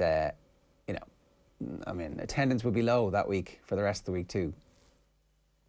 It's the way they moved it to 3:40 starts in the last few years has really encouraged that half day. You do a bit, whatever, you work 9 till 12 or 9 till 1, then you're on your way, as you say, from wherever you're going to Punchestown. And I always ended up, I remember you being there with yourself, Jared, about 10 or 11 years ago, randomly. And you always end up in Naas. I would always find that you always end up in Naas watching Champions League football. How do you get home from Naas, John? Well, there's depending on how much you've won, you get a taxi if you've won a lot of money, and if you haven't won a lot of money, you got that little slip in your pocket the next day from a bus errand bus, and you're hoping that when you've had your chips, that at 11 o'clock that you kind of make sure you get it. I've never been stranded, thankfully, but yeah, I always just remember being a Punchestown, trying to get from Punchestown to Naas in itself can be a bit of an obstacle. And then getting to watch Champions League football, because there's always this week. It's always Champions League week. So yeah, can't wait for this strange situation we watch in front of the telly later. What are we looking at today then? What is today's racing? This is absolutely fantastic racing. Look, Envoy Allen versus Monkfish. They could be 2 horses in the Gold Cup next year. It's at 6:30. This is a 3-mile novice chase. Envoy Allen winning 12 races in a row. Was moved, of course, from Gordon Elliott's yard to Henry de Bromhead's yard. Fell at Cheltenham, so we didn't know how he would have done. against Monkfish, who won at Cheltenham but did everything but win, in that he wasn't in the mood that day. And he was clouting a load of fences, but his class saw him through. But he's won at 2 Cheltenham festivals, Monkfish, who previously been spectacular at Leopardstown earlier this season. Monkfish ridden by Paul Tennant, Envo Allen ridden by Rachel Blackmore. There's a couple of other horses in the race, but Cole Reevy and Franco Deporte should not be able to trouble this too. Just can't wait to see it. It's like Dawn Run and Bookhouse from the 80s. It's a fascinating race. And then in the 5:25, the champion chase 2-miler, Sheahan Persois blotted his copybook at Cheltenham by not getting up the hill.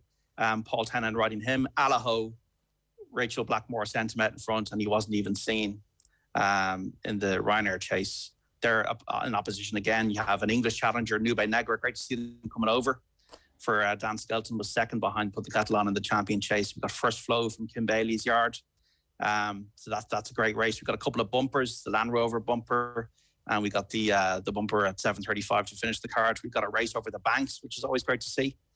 A couple of handicap hurdles, and then a novice hurdle over 2 miles. So it's Blue Lord and Echoes and Rain, both Willie Mullins trained horses, which are hot in the betting. Patrick Mullins riding Echoes and Rain, Paul Tynant on Blue Lord. So I fancy Envo Allen. I think Envo Allen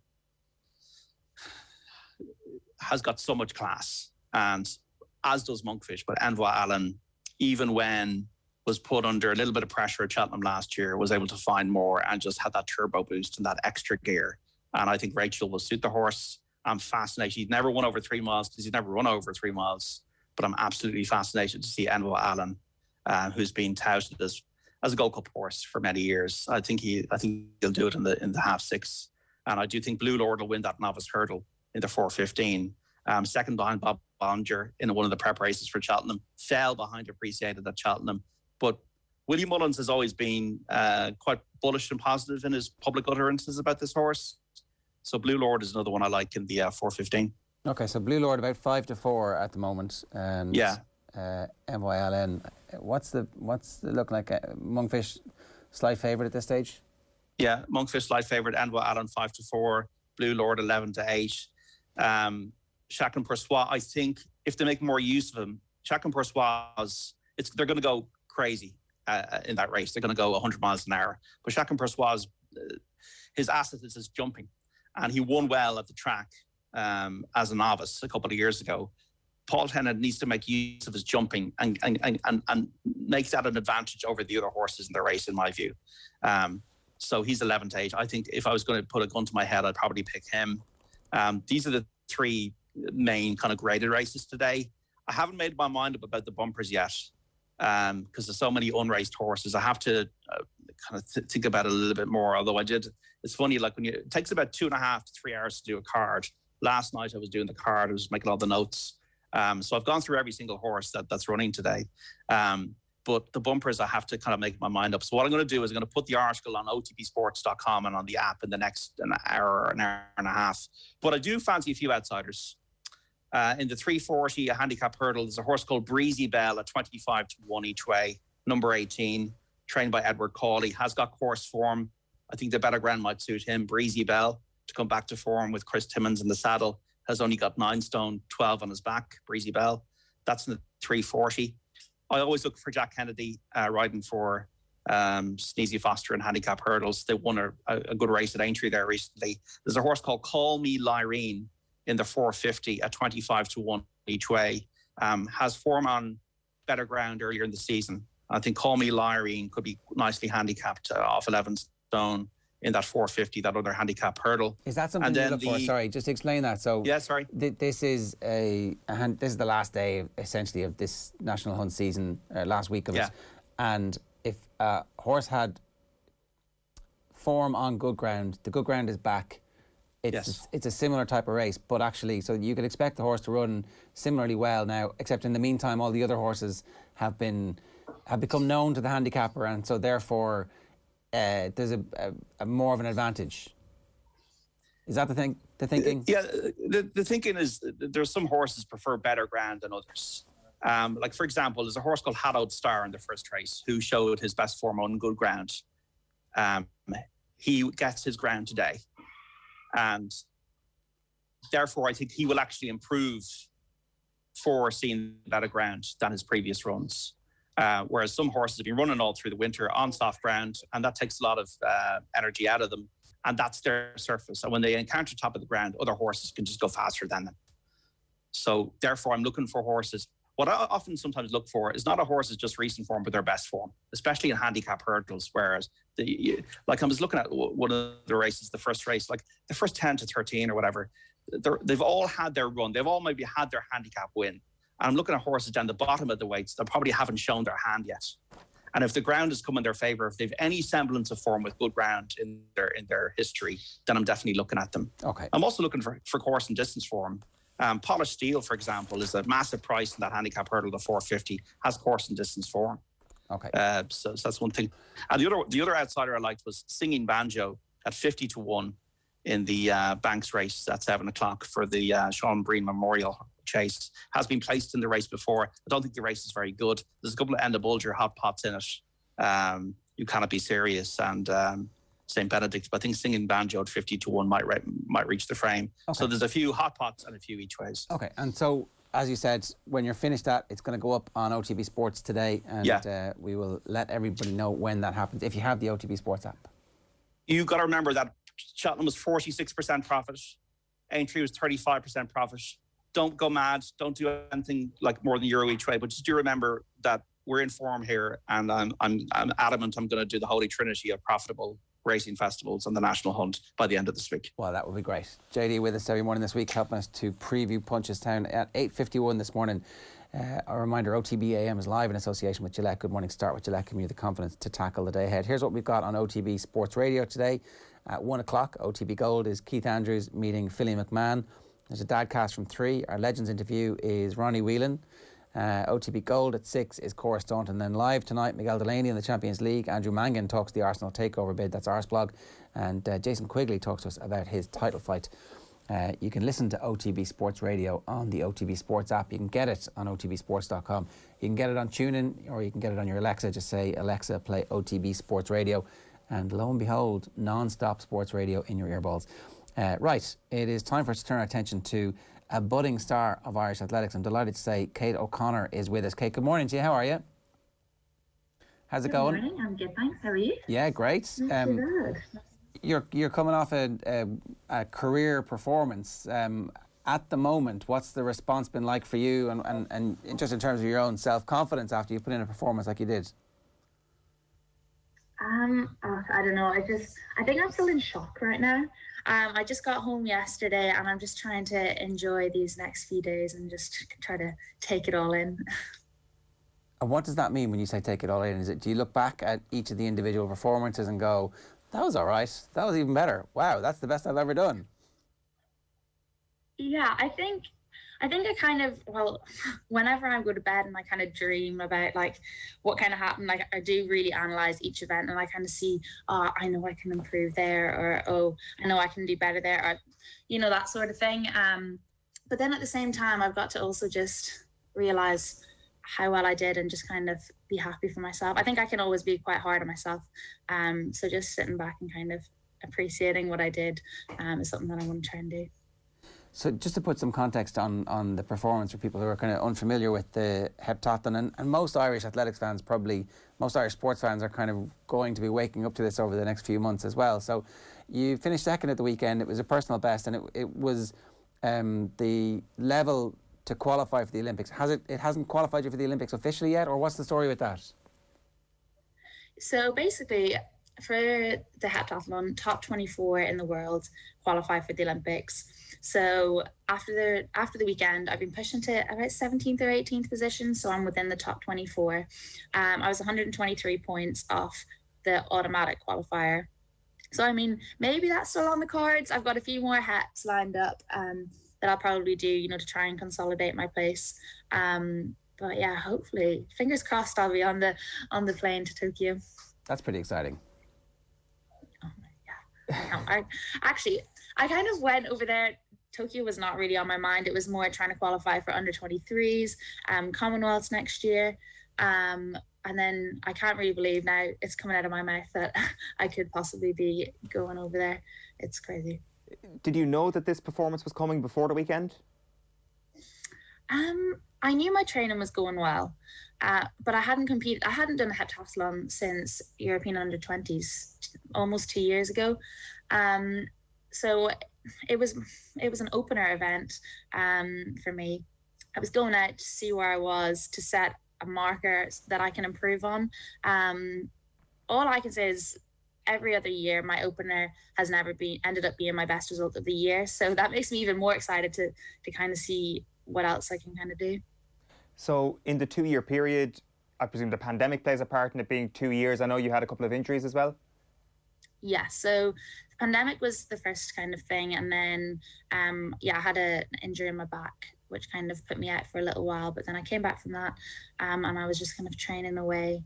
I didn't do indoors, just trying to get ready for outdoors. And yeah, kind of all paid off.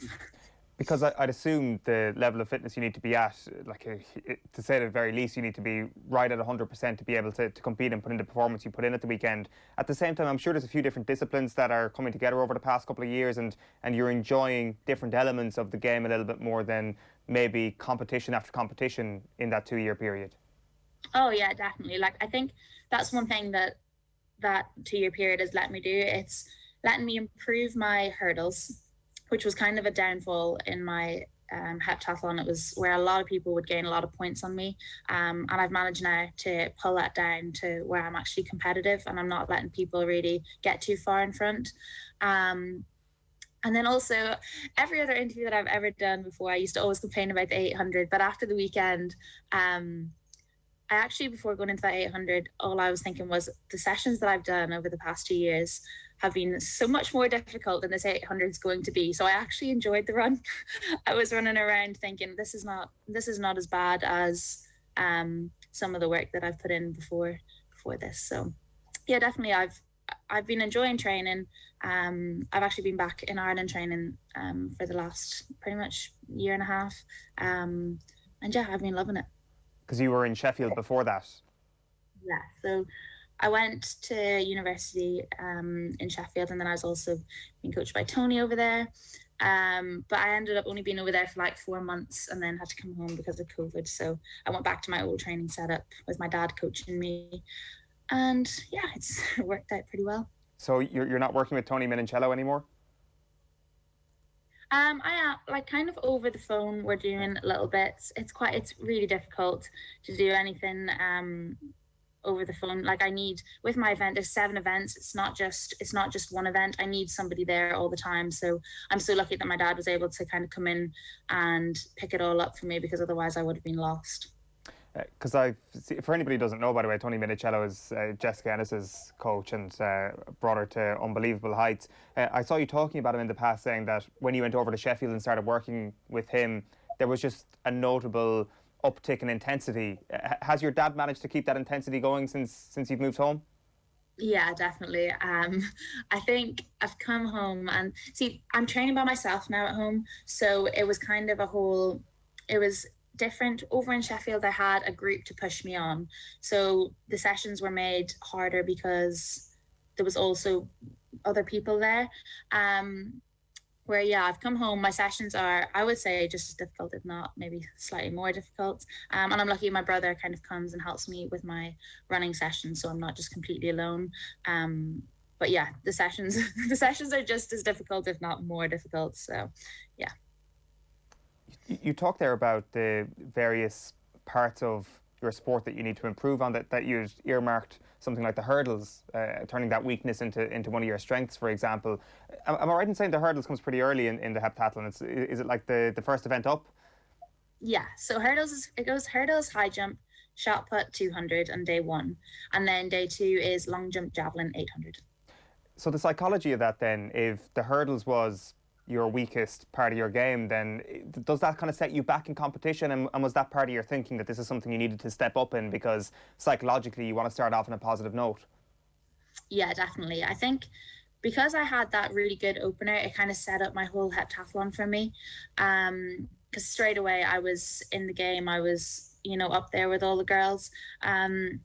Previously, it never really, I think I'm quite a strong-minded person, so after the hurdles not doing so well, I wouldn't really let it affect me. But points-wise, further on in the heptathlon, that's where I would kind of pay for not being as good in that area. So it definitely really stood to me. It's one of the main reasons that I scored kind of what I did. But yeah, it's definitely a big bonus to have a nice strong opener.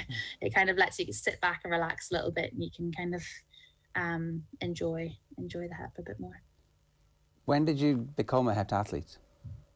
I became a Hep. So I did my first heptathlon when I was 16, because that's the first kind of age group that you're actually allowed to do a Hep. But before that, I was doing pentathlons, school pentathlons. I think I started them around 13 or 14. It was just kind of like a weird... I was doing long jump javelin 800 in our national champs, which was always kind of... They were always on at the same time because no one would really do the 800 and the javelin apart from me. So, yeah, I kind of just through school, I started doing school pentathlons and then just started through multi-events through that.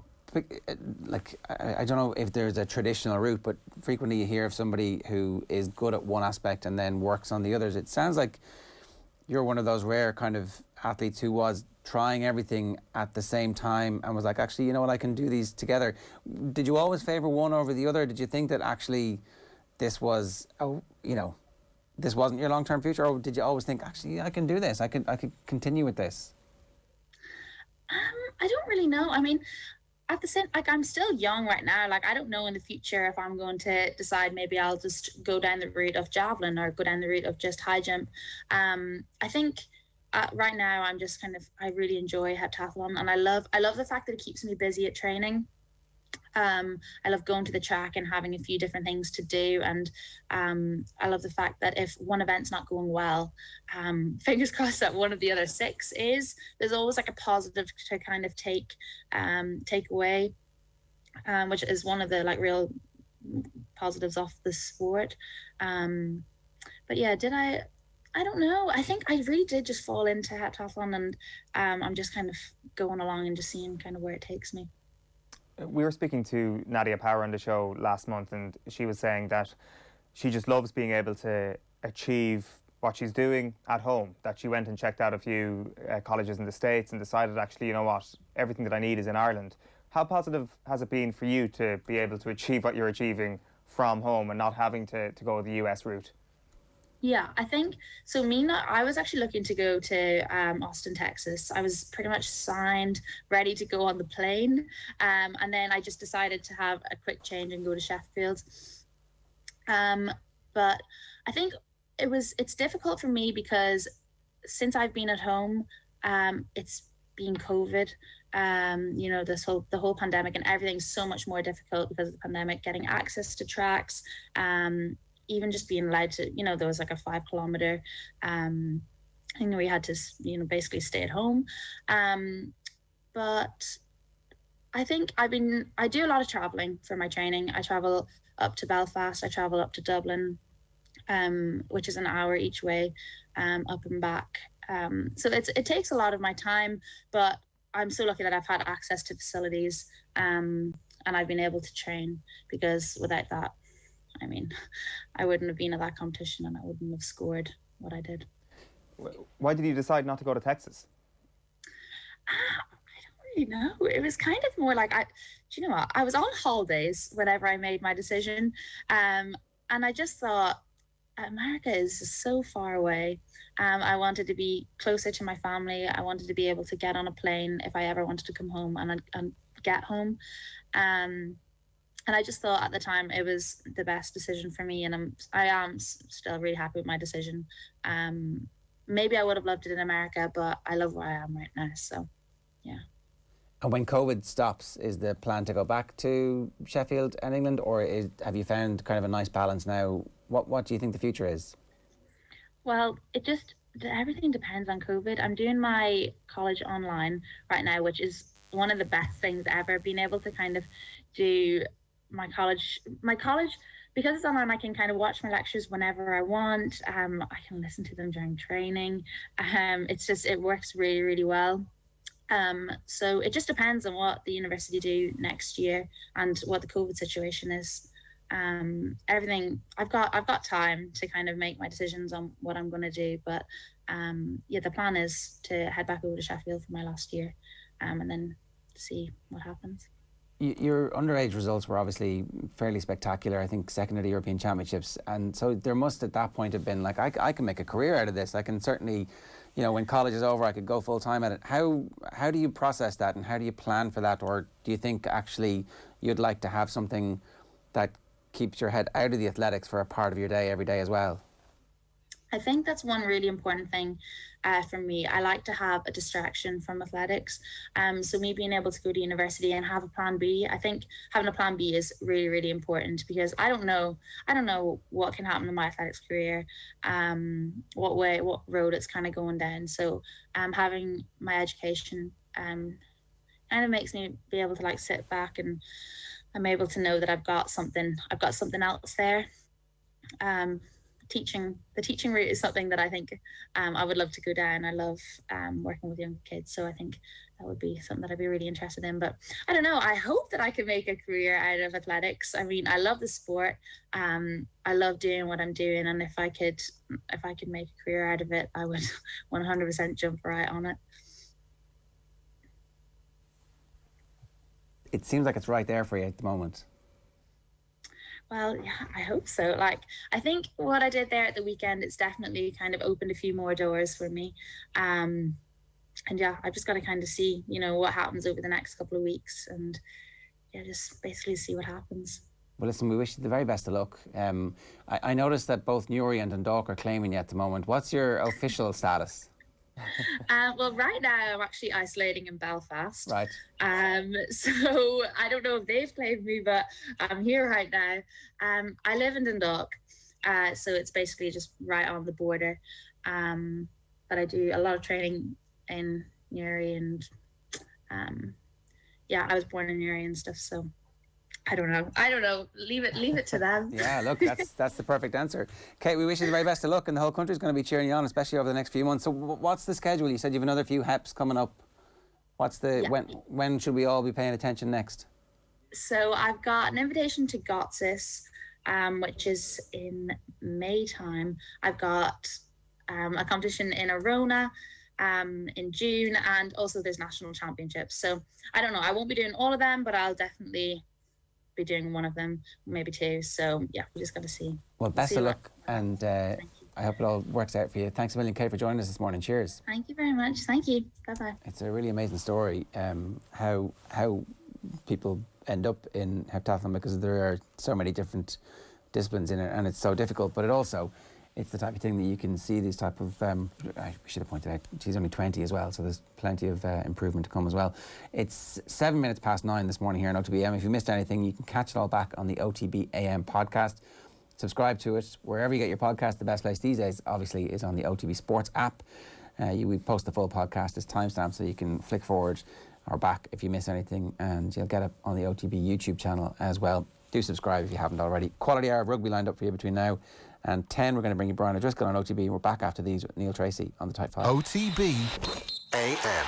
This is OTB Sports Radio. The Women's Six Nations is here, and OTB Sports is your one-stop shop for all the best coverage, analysis and opinion. As Ireland take on Wales and France to decide their position on finals day, we will bring you a special weekly Six Nations show with some of the great names of the game, as well as special interviews with Irish legends Sophie Spence and Rosie Foley. With reporters at the games, all the latest team news, match previews and much, much more. Check out otbsports.com/Women's Six Nations. Check out the Boyle Sports app today for details on which football match is getting the no-lose treatment this week. Plus, browse through dozens of new player markets, all powered by Opta. Shots on target, left foot, right foot, headed goals, assists and more. See the Boyle Sports app for full T's and C's. Boyle Sports. This is betting. Gamble responsibly. See gamblingcare.ie 18+. OTB AM. With Gillette, put your best face forward with our new and improved razors. Right, 9:09. Time for us to get into this. Neil Treacy promised us big stuff on yesterday's show. He was like, no, I'm not answering your questions. I'm keeping it. I'm keeping my money stuff for the Type 5. So here we are. Neil, I have very high expectations for this week's Type 5. I'm not going to lie. Oh, yeah, we'll get to that one in a little bit. That was the Captain's Challenge stuff, wasn't it? It was indeed, yeah. Oh, yeah. Now, I do have to warn you, that is... I've gone into detail on it, but on the flip side of it, it also means that it's likely to be extremely boring for some people. No. This is where we are unleashing your inner rugby nerd, and we're all for it. I'm going through laws and subsections in this. It's going to be insanely boring. So strap yourself in. You're a barrister. You're a frustrated barrister there, Neil, when it comes to this stuff. Well, look, let's get right into it. So we're starting off talking about a good bit of maul defence and a good bit of maul line out and maul attack before we get to the captain's challenge stuff. So what we're going to look at first is some really, really good maul defence from Munster. This was at a really, really important time of the game as well.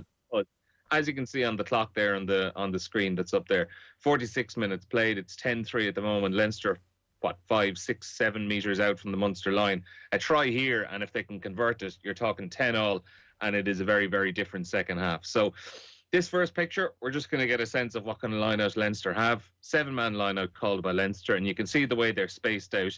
A pot of 3 at the front, then a final space to Ryan Baird, another fine space to Ross Maloney, and then another fine space to James Ryan and Andrew Porter, who are at the back. So obviously they're trying to spread out the numbers and show off different options that are available.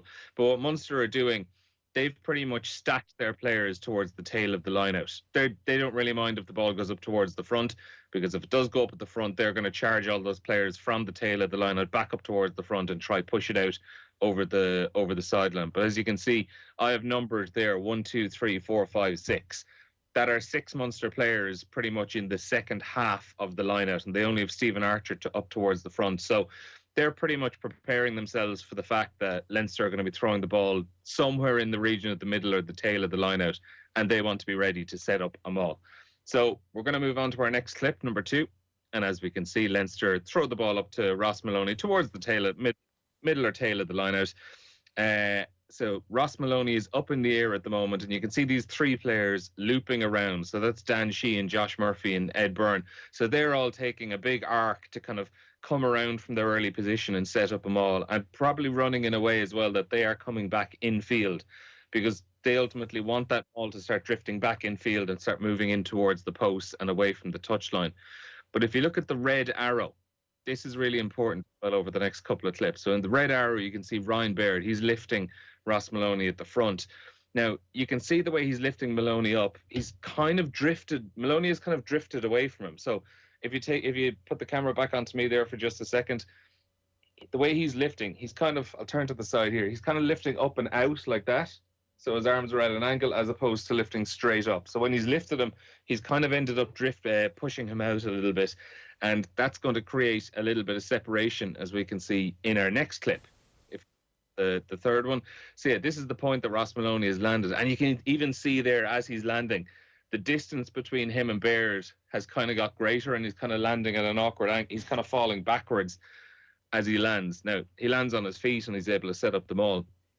But that little gap there in the red circle, what's happening there is normally you would want to be bringing the jumper down alongside him so you can get straight in and protect him at that front line of the maul. But he's just left a little small window between himself and Ross Maloney, so that in a couple of seconds, Peter O'Mahony basically is going to get up the far side of this maul and kind of split himself into that gap and kind of take Ryan Baird out of it a little bit, like just kind of like disrupt him basically, and it means Baird isn't really contributing as much power into the maul essentially. So he's left that small. Can I just ask in the middle of that? So this is we're going to see the end result, right? But the genesis of the end is right here, right now. That there's a slight inaccuracy there.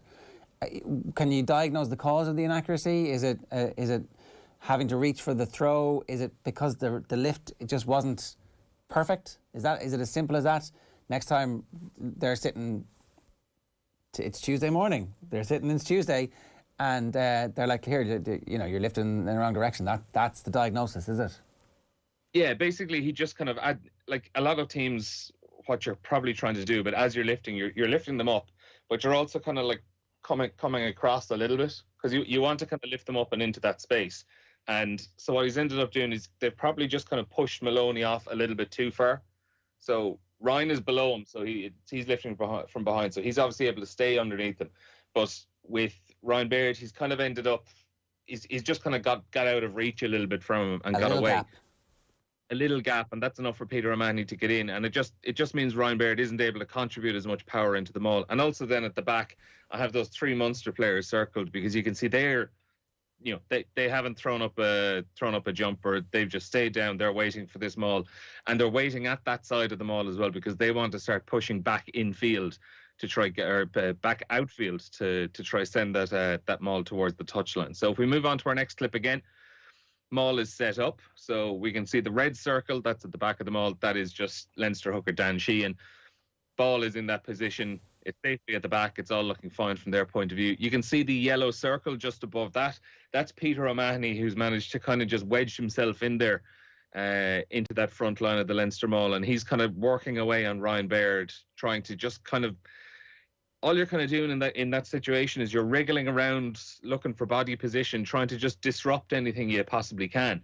And then there are 2 yellow arrows which we're looking at. The first one, which is just the straight arrow, that is that's one of the Munster players, as we were kind of saying, just driving back in towards the touchline, trying to push it out.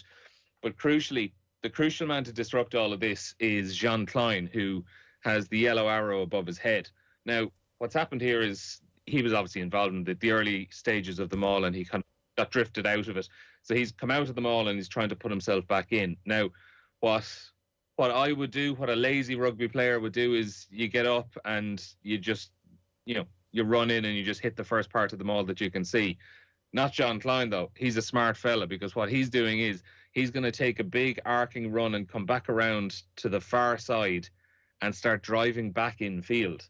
Or I keep saying back in field, back in towards the touchline. So he's smart enough to realise that this ball has to go one way. If I just come in and hit the first thing that I see, it's going to go back in field and Leinster have the advantage.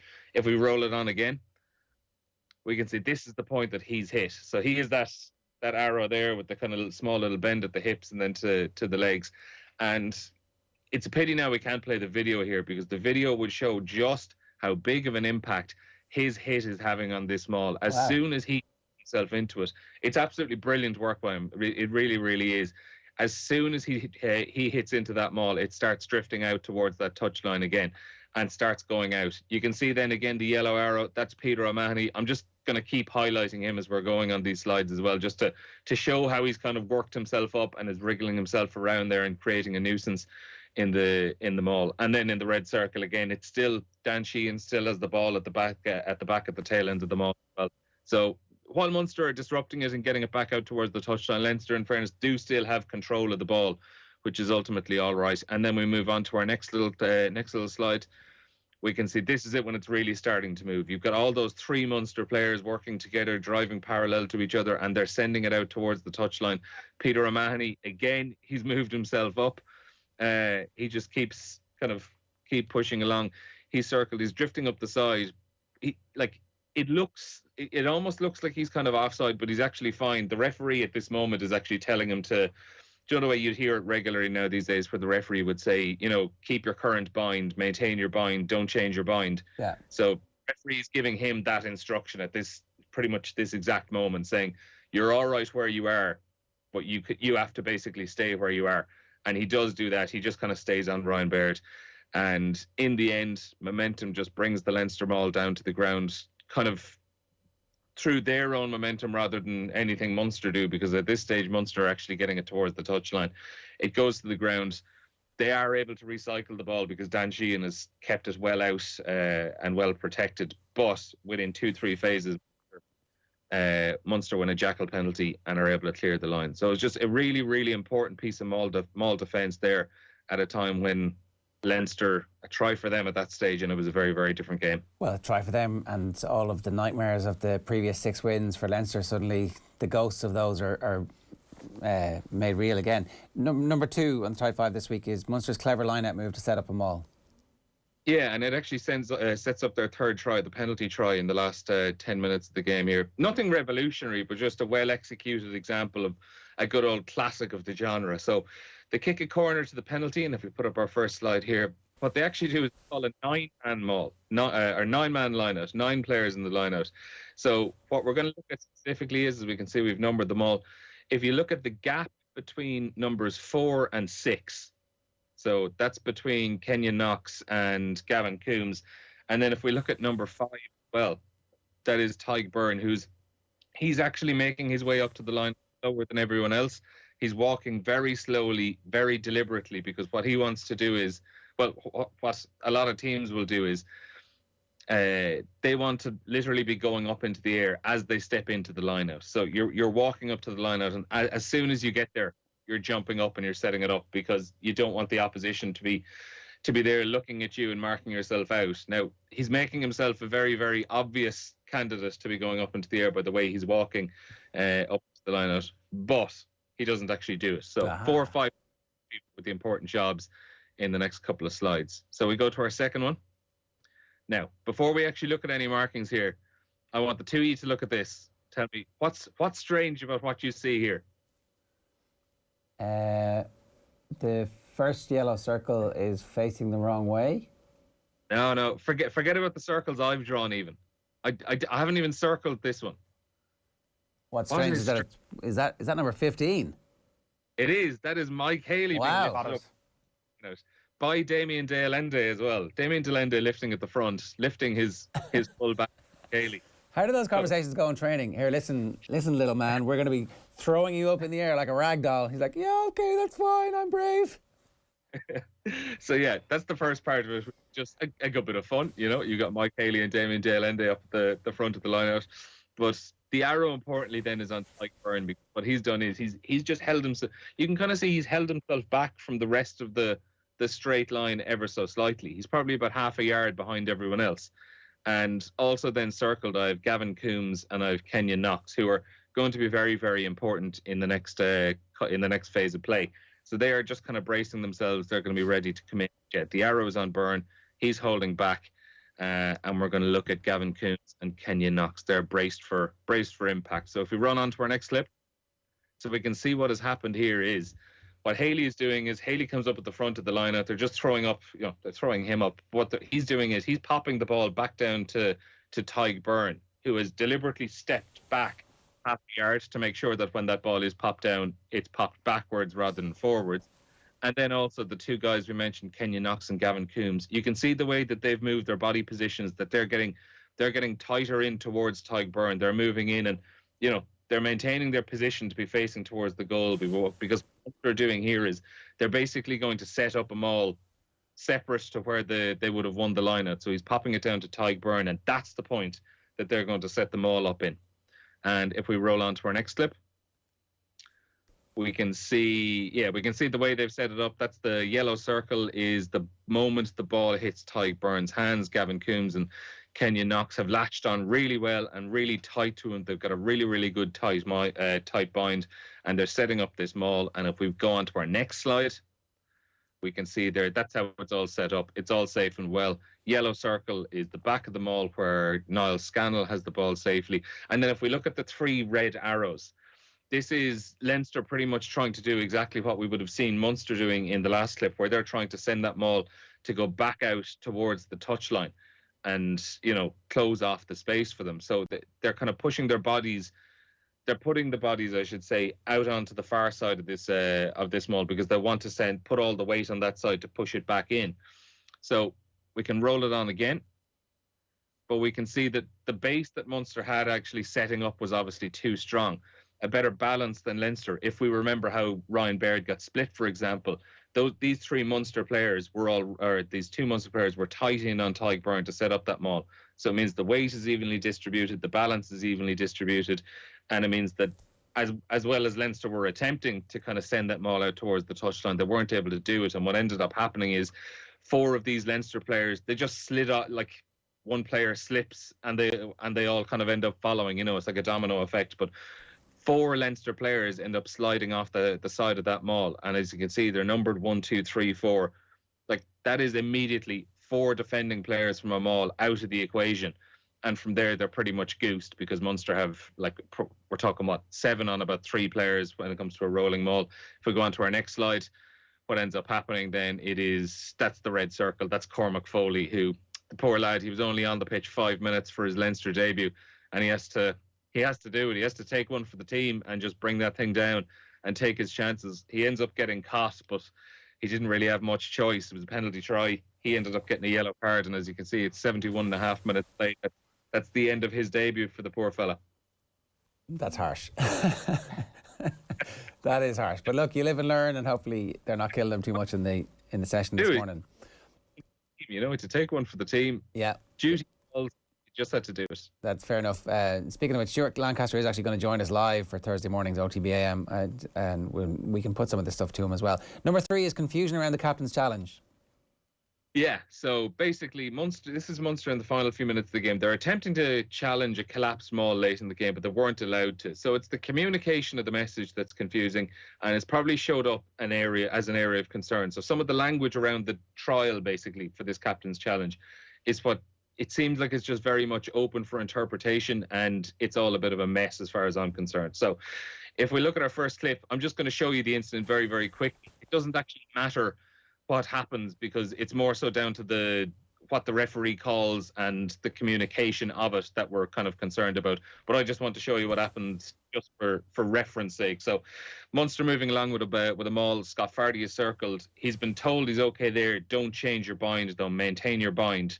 And if we go on to our second one, he does change his bind. He grabs onto the Munster player and pulls him down. It's not really relevant, though. I just wanted to paint the picture of why we were here. So the referee blew his whistle, scrum to Leinster because the maul had collapsed. It had been taken in by Munster, and the result was that it was ruled unplayable.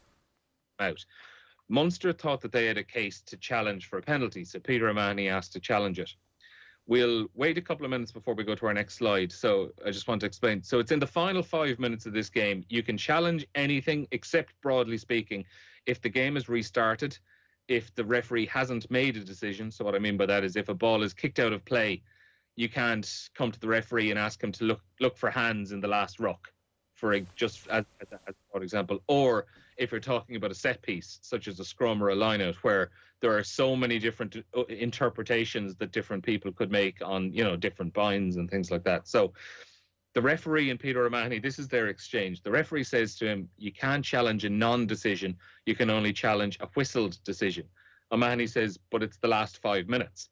The assistant referee says, you can't challenge a set piece at a line-out. This is the assistant referee. You can hear him speaking to his ref and reminding him that. Then O'Mahony says again, it's the last 5 minutes. You can challenge anything.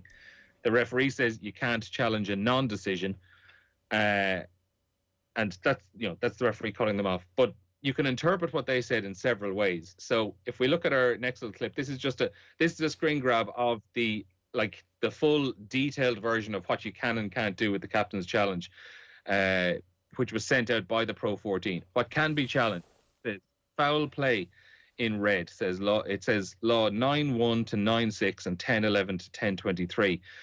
To be honest, which makes it even more confusing, I'm almost certain that that's a typo on the document, and it should say 9-1 to 6 and 9-11 to 23 rather than 10 to 23, because law 10 doesn't actually have that many subsections, and law 9-11 through 23 deals with dangerous play and stuff like that.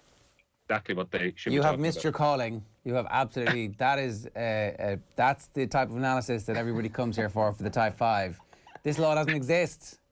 Uh-oh. So some law firm somewhere. There's an intern somewhere busily just clawing at their collar going, it's got hot all of a sudden. Treacy's on me. So we'll go to our next clip here. So this is just the continued version of what you can and can't challenge. It says foul play again, and then any whistled decision. What can't be challenged is the next slot, the next part there down at the bottom, and it says non-decisions. So this is where the holes are emerging. So there's a few things to run through here. If we're talking about a non-decision, surely the decision that the ball was taken in and became unplayable is a decision. And logically, Munster would be challenging the call of, we brought the ball in and it became unplayable. So what Peter O'Mahony would be saying to the referee is that, we believe that the maul was brought down illegally rather than just kind of came down of its natural volition. The next part is that you can't challenge a set piece, which is what it said in those rules. Now, the set piece is over as soon as the maul is formed. So a maul following a line-out is not a set piece. But as we heard the assistant referee say to his referee, who then relayed it back to Peter O'Mahony, is that you can't challenge a maul or you can't challenge a scrum or a line-out. But they weren't looking to challenge a line-out. They were looking to challenge the maul that followed the line-out. And at that point, the line-out is over. Then also, you're talking about foul play. They reference foul play can kind of override these things. Now, collapsing a maul falls into law 920C, which falls into what they had mentioned in foul play. So straight off, collapsing a maul is foul play and could be challenged initially. On the flip side, though, what you would have to point out is that when you listen to the interaction, Peter O'Mahony probably should have made his points clearer as to what he was challenging and why he was challenging it. Like, he kind of just went with it's the last 5 minutes, we can challenge anything. Rule 923, ref. Rule 923. Law. Sorry. Collapsing them all, foul play, we're allowed to do that. It probably just needed to be a lot clearer from both sides. And to be honest, when I was looking through the various what you can and can't challenge on that big document yesterday, there's a lot in it. There's a lot of stuff that contradicts with each other, and it just seemed like a bit of a mess for the referee to be working at. Isn't it good that they're finding out that it's a bit of a mess in the Rainbow Cup as opposed to in a European Cup or a Pro 14 final or a Top 14 final or a Under 20 World Cup final? So maybe that's exactly what kind of made up tournament at the end of the season is for. So look, we're nearly out of time, but we've got time to do Connacht Clever Attack. Yeah, we'll get through this one very quickly. This is a small little one. It's just a lovely little example of them exposing the fringes of the Ulster defence on Friday night. So it's a bit of bad defensive work from Ulster, but very alert, instinctive stuff from Ulster as well. So our first clip starts off with a scrum just inside the Ulster half of the field. Abram Papali, the Connacht number 8, holding the ball in one hand as well, as those Pacific Island players love to do. We call it walking the dog. Don't try it at home, though, because it'll just turn out disastrously. If we go on to our second clip, we can see Billy Burns has attempted to make a tackle, and basically he's speed bump for big Abraham Papali. He has run over him. He has sat him down. And I'm not just pointing out for the sake of it. This is relevant to give us an idea of how Billy Burns is going to be scrambling back into the defensive line in just a second. Our next clip, Papali is finally brought to the ground. He's gained a good bit of, he's gained a fine chunk of meters there. We can see on the far side of the ruck, that's Billy Burns scrambling back in to make himself the pillar on the far side of the ruck. On the near side, though, that's Matty Ray, the Ulster flanker. So he has kind of come across, he has jogged across, and he's trying to spread out and fill a gap in the defensive line. And you can see him, he's trying to call other players to come in to fill that slot at pillar on the near side of the ruck, but nobody comes across to follow. Like, Billy Burns is obviously, he's been absolutely leathered in a tackle, and he's just getting back into the first spot he can probably find. He's probably a little bit rattled with his self-esteem, and he just wants to get back into position. Some of those, one of those Ulster players probably needs to be coming across, or at the very least, Matty Ray needs to realise they're not coming across, and he needs to put himself back in closer to that ruck. But he's created a big gap, and if we roll it on to our next clip, we can see Quaylen Blade doesn't need to be asked twice. He, as soon as he sees it, he's picking up that ball, and he is darting straight through it, and still has a lot of work to do. Ends up sidestepping Robert Balakoon brilliantly and gets over for an absolutely cracking score. But that was some poor defensive work from Ulster. And about 10 minutes later, a very, very similar thing happened again, which Connacht exposed. And we can look at Connacht's try number 5 here. Yeah, so what's happening here is this is just a ruck setup. You can see John Andrew is up out of the defensive line for Ulster. He's trying to come back into the defensive line because he's just made a tackle. But what we're going to look at is the ruck. We've got Sean Reedy, who is the number 2 above him, the yellow number 2. He's our pillar on the near side. John Cooney spots that there's no pillar on the far side of the ruck. So again, they've left themselves without a pillar. John Cooney, as we can see, is number 1. And he's going to drift over to the right to try fill that gap. Initially, he was standing directly behind the ruck, but he's going to go over to the right and fill that gap on the far side. The ball is there, as we can see as well, circled in red, and Quaylen Blade has his hand on, pretty much has his hand on it, ready to pass it. But just at the last second before he passes it, our man, Abraham Papali'i, is going to pick it up very quickly. And as he sees John Cooney stepping out towards the right, he realises there's no cover behind the ruck. And he just picks it up and runs straight through. And if we look at it again in the next clip, this is from the behind the goal shot. You can see John Cooney where he's standing initially, like he is where he normally would be behind that ruck. But he realises that Ulster don't have a pillar on the right side of the ruck. They don't have anyone covering the fringes there. So he needs to step over and cover. And if we go through to our next one, we can see that moment. That's the hole it creates. And Papali'i goes through. He ends up getting tackled about 6-7 meters later. And in the end, it comes to nothing. But it could have come to something, and it could have been a very, very important part in that game. But Ulster cannot repeat those same mistakes this Friday against Leicester, because, interestingly enough, when Leicester and Connacht met in the last 16 of the competition last month, both sides actually scored one of these exact tries each. So Connacht ended up running straight through a Leicester ruck when there was nobody guarding the fringes. The Tigers did the exact same thing to Connacht later on in the game, so emerging through that ruck. It's in the arsenal of both of these teams. Ulster have to be wary of it. All right, really looking forward to that. Neil, that was brilliant. Unfortunately, we don't have time for the beefy La Rochelle pack today, but we'll definitely do it later on in the week because everybody's very interested in that game and how it's going to go this weekend. But that is this week's Tight 5/Tight 4. Brilliant work from Neil, and I'm sure the boffins who are responsible for writing the laws of rugby will be keeping an eye on that and making some changes. OTB AM is brought to you every morning from 7:30 in association with Gillette. Good morning. Start with Gillette, giving you the confidence to tackle the day ahead. Tomorrow's show is going to be a doozy. Champions League reaction with Graham Hunter. Football scientist Shane Murphy, who works at Manchester City and the Scottish football team, talks to us about what club GAA players need to do to get their bodies ready for the return of sport. And we've got rugby with Louise Galvin. Stay with us here on OTB AM. Right now we're going to bring you Brian O'Driscoll on Off the Ball in conversation with Will. Enjoy. Brian, good evening to you. Good evening, Will. How are you? Yeah, I'm not too bad. You know, sun's out, golf courses are open again. Really can't complain. Yeah, I know. I'm looking forward to getting out and hitting a few balls to other fairways now and next week sometime. I think I'm booked in for Friday week. So yeah, hopefully the weather. Well, I know it's meant to turn now, but hopefully it picks back up again by then. Are you concerned about the shape your game might be in when you get back out? Yeah. Of course, but like my pitching game couldn't be any worse. So I'm hoping that whatever 6-month layoff is going to have done wonders for it. That I start afresh and forget all the horrors. So I'm not like overly concerned about the tee. It's usually something I can rely on, and then the irons take a while to get going. Short game's been toxic for years, so I don't expect that to be a whole lot different.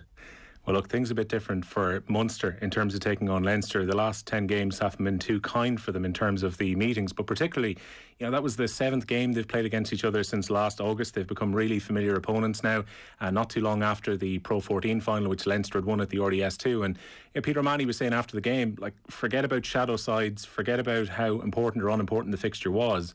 It was important for Munster to actually end that losing streak at the weekend. I totally get that. It was, I think when there's listen, we all know the history between these teams, and to go, if either team goes 6 games with 6 defeats, it's embarrassing, irrespective. And I don't know what sequence we would have been involved in back in the noughties, but I'm sure we probably got up to 3, 4, 5. And you take it as a personal slur, and they answered, in game 7 with a pretty impressive kind of all what's the best term? Kind of all-conquering performance in every facet of play. Granted, it was the Leinster 2nd/3rd team even potentially, but that didn't matter. It's sometimes about getting a win and in the manner in which they did it as well. There was a nice bit of niggle in the game. They really had a proper go at Leinster. It was kind of Munster of old, really made it awkward at the ruck. They gave Hugh O'Sullivan a torrid time. Their line speed, they didn't even think about drifting. They were just firing up, getting in the eye line of the halfbacks. And it just didn't look like the Leinster that we have seen this season because they weren't allowed play. Very, impressive performance from Munster, and I'm sure they'll be glad to get back to trying to build on that now. If there was ever an image, Brian, to sum up the fixture that we saw on Saturday evening, it was probably Craig Casey squaring up with Scott Fardy towards the end of the game. You know, he gives up probably more than a foot on him, but Craig Casey wasn't taking any steps backward. Yeah, I presume that there was a lot of that conversation during the week that, you know, they've been out-muscled by Leinster. You tend not to win those games unless you get out or unless you out-muscle the opposition. And so for 6 in a row, have they been out-muscled? Well, certainly in 3 or 4 of them, I can think of that. There was one down in Thomond where they had a lot of the play. And then, you know, was it the Hugo Keenan, Jordan Larmour try kind of against the run of play a little bit? Maybe that broke the mold slightly. But for the most part, they've been dominated physically and dominated in the collision zone and at ruck time. So I think that's the bread and butter of Munster rugby. That's what they grew up on. That's what they've enjoyed watching for the last 20 years. And so when you're not able to or haven't been able to deliver that, I think you've got to have a real chip on your shoulder. And just all of the 50-50s, they seem to win them all at the weekend. You know, kick contests, ball on the ground, scraps. They're the non-negotiables that you associate with Munster. But, you know, Leinster have had the upper hand in that regard in recent outings. So they kind of put that all right and took their opportunities very well. You know, a couple of different types of scores. Obviously, the turnover and a really nice length of the pitch one for Conor Murray's first, and then, you know, the quarterback sneak for another one. So, I think they can be very happy with their overall performance, and then not even letting Leinster in over the whitewash at all is pretty pleasing too. Yeah, there won't be too many teams this season who'll stop Leinster from scoring a try. But I imagine if you look at that Munster first try particularly, Brian, you know, the architect of it really is Tadhg Byrne at the entire other end of the field, getting a steal, you know, one of the most important ones he had in the entire game. And then Munster showed great control to be able to work the ball up the other end, and then clinically they were able to get over for a try. These are kind of the moments in the last few meetings between the two sides where Munster would get into the 22 and would sometimes run out of ideas. It was a different story last Saturday. Yeah, and you know, Damien Delande, you know, he looked as though like good players have plenty of time on the ball, and, you know, he almost, you know, allowed Jordan Larmour to decide what he was going to do defensively, and, you know, he hedged his bets a little bit too much, staying out and not trying to tackle the ball. The ball is where the problem lies. So, you know, Delande, I suppose, tricked him into thinking, you know, with his footwork that he was going to go one way, and you know, nonchalantly kind of at 60% felt as though he was gliding. You know, even his initial break, the couple of passes, good quality passes, got out to the mismatch on Porter. It was that Penny was chasing across from the far side and probably pushed a little bit too far, knowing that his tight head prop was inside him. He could have given a little bit more security. But then Delande handed Porter off, and then, as I said, that slalom run, and then a beautiful offload on the inside to Conor Murray, who was running the stereotypical Antoine Dupont line, or Conor Murray line that we would have associated a few seasons ago that we haven't seen a huge amount of in recent times. But good to see him back on the score sheet and playing with lots of confidence.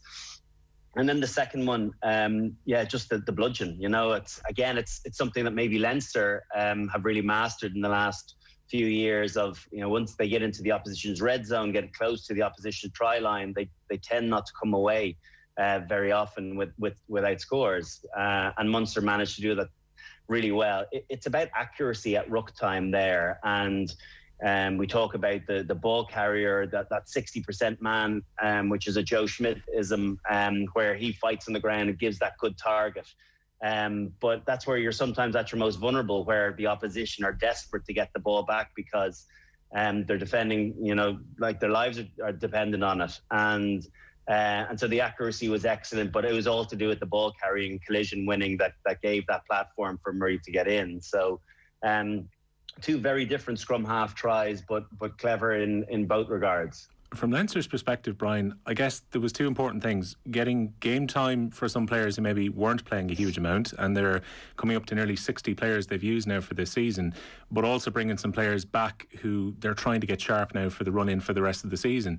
I'm sure they'd be delighted that Gary Ringrose got out and got some action ahead of La Rochelle. Probably disappointed that Caelan Doris picked up an unrelated injury and wasn't able to play. That's basically all Leo Cullen could really take from a positive point of view from last weekend, is that some players like James Ryan and Gary Ringrose got back out onto the field. Yeah, I think so. You obviously would be disappointed with the team performance, that they weren't able to react to the massive line pressure, defensive line pressure that was put on them. I think you probably saw a little bit of immaturity and lack of experience at halfback, which is, it's not surprising considering how few times the two lads, particularly when Harry Byrne went off, how little those two guys would have played A, together, or B, even in a Leinster team against that quality of opposition. I suppose sometimes you need to have defences second guess themselves, and it felt as though they were crying out for a little dink or two in behind just to check that defensive line, to keep them honest, because Munster were flying off the line, and Hawkshaw, it looked at so many occasions that he had to either catch and stand and pass to get the ball out, or he came back inside an awful lot because he got spooked from the outside. And credit to Munster's defence, I thought it was very impressive. Farrell was really good at that. Earls was very good at it as well. Diolande loves playing hard up and getting in your face and smothering you. So it just felt as though, from Hawkshaw's point of view, that he didn't have any time to pull the triggers on any of their plays. There was very little platform initially at the ruck, and so O'Sullivan was getting scragged, and his quality of possession was poor initially, and then he was passing on, I suppose, negative ball, and it just felt as though, a cool head, maybe someone that had been there a few times, would have understood of just dink a ball in behind and just make them think, they don't have all front foot defence, that they have to play on their heels sometimes, with the knowledge that someone's got to control that backfield, which I don't think at any stage in the game it seemed tested. Disappointing for Harry Byrne as well, Brian, given that there's been so many occasions this season where it looks like he's coming in for a big game in Europe this year. He picks up a knock in the warm-up, doesn't get to play. His brother plays ahead of him. This time around, he doesn't get to play a full game against Munster, which would have been a good experience for him. You'd feel for him having to go off quite early in the game. We didn't get to see what he's capable of. Yeah, and listen, no one more than me was banging his drum earlier on this year. It just felt like we should get very excited about him as a player, but the reality of professional rugby is so much of it is putting yourself in a position to get your opportunity, but then taking your opportunity. And it felt as though he missed a massive chance in that Northampton game. If he could have put in any sort of half-decent performance, he was selected ahead of his brother, whether that was on form or just to try him out in a big European game, I'm not sure. But it felt as though a lot was lost there, because Ross has come in and subsequently done very well, and no more so than in that Exeter game, and well and truly established himself as number 2 in the pecking order behind Johnny Sexton. But for him to go off again, another high-end game against better opposition, I think Harry would probably have played in a number of games against kind of lower seeded or lower tiered teams within the Pro 14 and now in the Rainbow Cup, but to get the opportunity to play against a quality side like Munster gives you a chance to pitch yourself against better players, and there's increased mind games involved in that, and you have to strategize a little bit better, where he only unfortunately lasted 5 minutes of it. And it's bitterly disappointing for him, because there's no doubt he still has that huge potential. It's showing, but with every time that you limp off or that you don't get to see through a game, someone else gets a chance. And as we've seen, his brother has taken those chances very, very well when he's stepped into Johnny Sexton's shoes. I don't mean to turn you into a referee here, but when it came to the Stephen Archer incidents, particularly the stamp on James Ryan, should the colour have been red as opposed to yellow? I don't know. We've outlawed that, right? Because it's aesthetically a terrible thing, and you can injure someone. I think if that's, it's really stupid of him, first of all. That the stamping's not allowed, or rucking, as he will say that it was. But rucking backwards, no matter what the motion is. And if you stand on a joint, I think the likelihood is that you're going to get a red card because of the dangerousness of that. But he stood in where the sun doesn't shine, or certainly appeared to be with James Ryan, which is obviously very serious in itself. So that could have brought a different colour card because of the seriousness of where his boot ended up. But I guess I don't want to see red cards, given away for things that maybe were part of our game 10 years ago, although they're being banished now. It didn't feel for me like it was a red card incident, and I know some people will be horrified to hear that. I think it's a yellow card. It's stupid, but it's not a sending off offence in my book. Before we look ahead to La Rochelle against Leinster, just for Munster for the rest of this competition, 2 more interpros to be played because of the way that this competition has been restructured. If you're Johan van Graan and Stephen Larkham, are you thinking this is a chance now, albeit it's a massively lessened competition because of the format, that Munster should now be looking to win? Well, they're in it, Of course, they're definitely going to want to win it now, and it's something at the end of a season. Yeah, it's a completely different version of what they'd anticipated.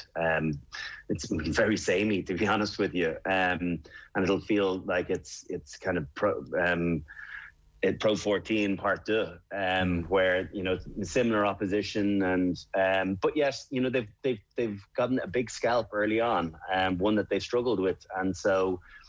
If you're going to be in it, you're going to be playing the games. You don't play to place, for second place. You play to win. And if they could manage to grind out enough performances to win a trophy at the end of the season, well, you'll take it ahead of not taking a trophy. And that's the simplicity of it.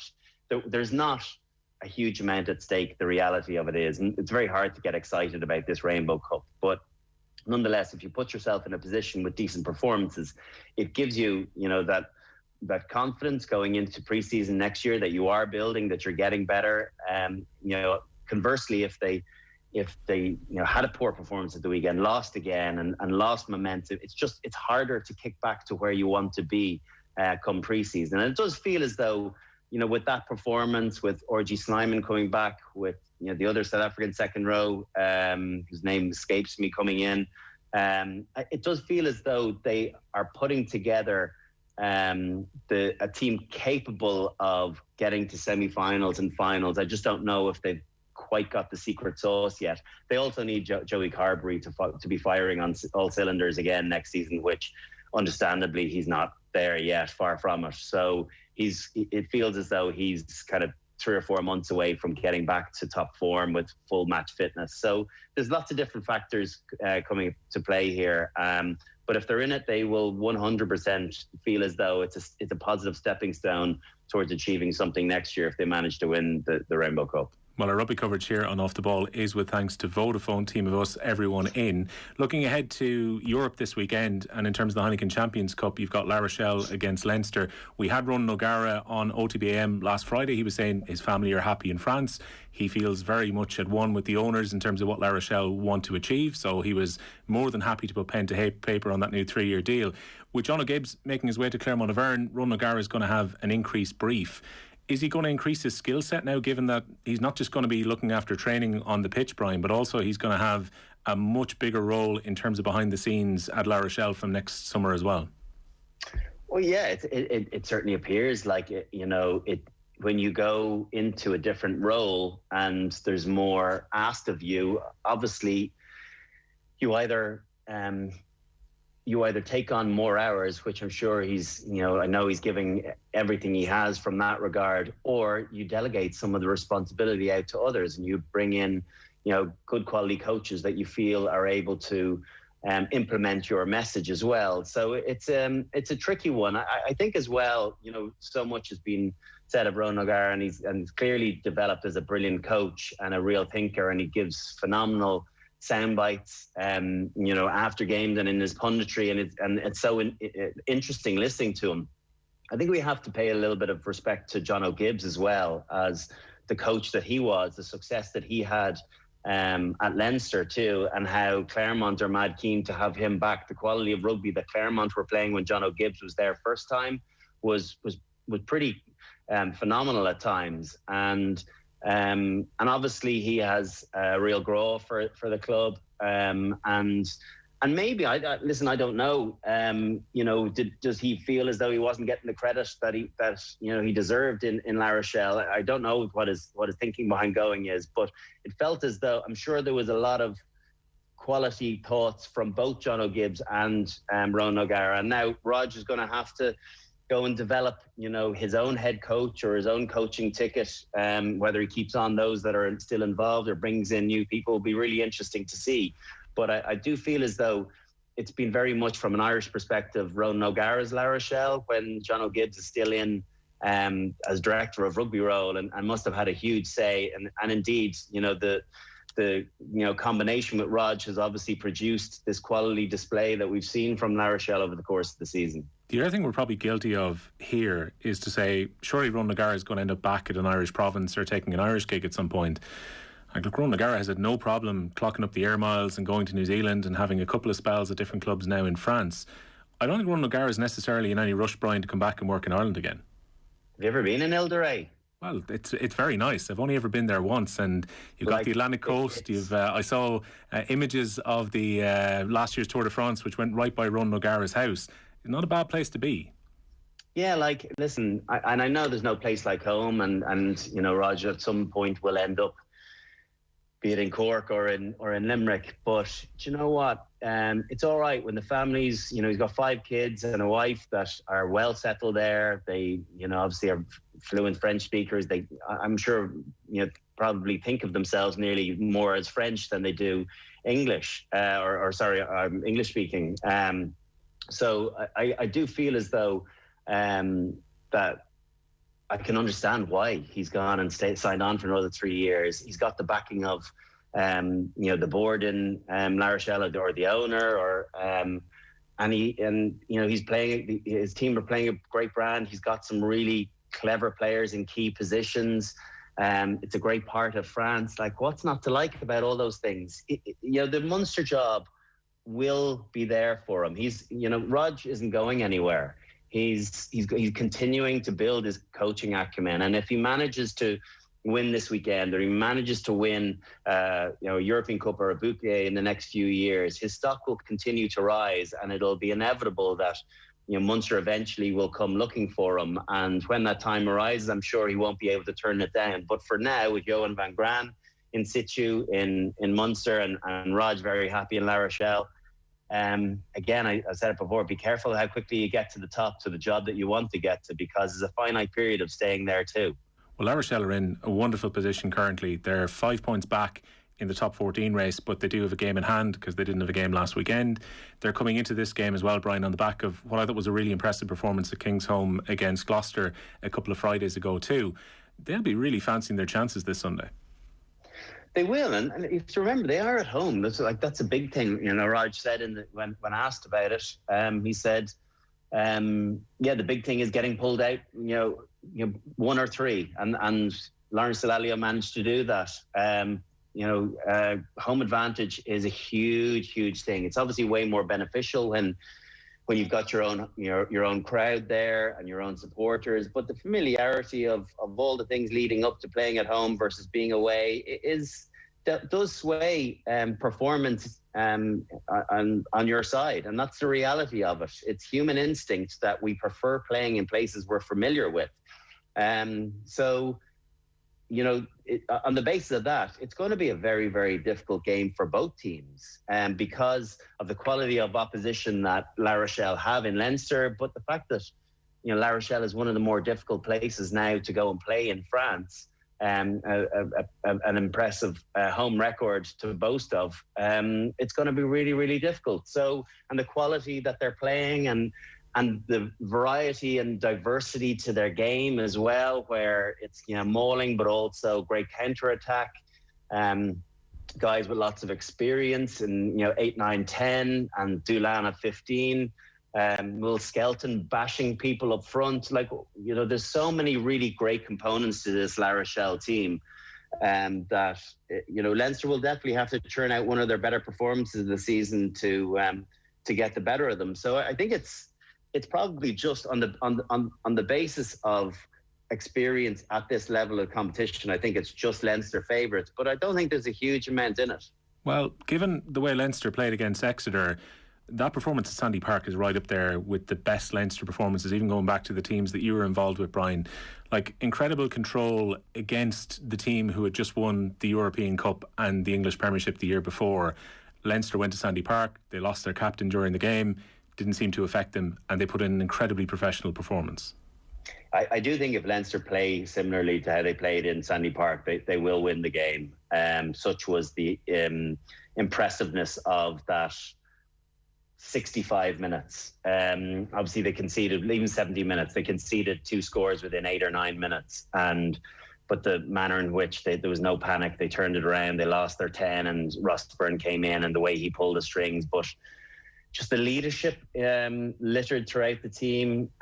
People really stepped up when it was needed. The intensity that they brought to the game, the physicality felt at a different level. It felt almost test-like. And it was funny, I was pulling out of the stadium in Sandy Park about 25 minutes after the game, and Stuart Hogg pulled out in his car right beside us. And anyway, we pulled up to the same lights just before getting onto the motorway, and I rolled down the window, and Hoggy rolled his window down, just said, "Oh, hard luck, tough game," and he just shake his head and said, "They are just some team." And so when the European champions are saying that, that you saw a really, really great performance from what has to be one of the real top favourites in the tournament. But it's semi-final time, you're playing away from home, and all bets are off. And if La Rochelle can turn out their best performance of the season and Leinster don't manage to deliver, well, they'll win. What about Ulster, Brian? I mean, I'm sure, firstly, they'll be disappointed with the nature of how they lost against Connacht, because they really should have won that game. They were in a commanding position. They let Connacht back into it. And then they wouldn't have wanted to go into Europe this week on the back of a defeat. But it's another Anglo-Irish challenge for them. But I look at that Ulster team, and I really think they're proper contenders to win this competition, the Challenge Cup. I know. They definitely are, Will, absolutely. And Ulster, I have to say, I've been impressed with them this season. They've gone about their business. They've played some really great rugby at times, scored some cracking tries. They were unfortunate they came up against a really great Toulouse team in round 1 of Europe, up in the Kingspan, and they turned them over. And we just saw some brilliance from Colby and Antoine Dupont. That's the difference between lots of teams in Europe and Toulouse is, you just have game breakers.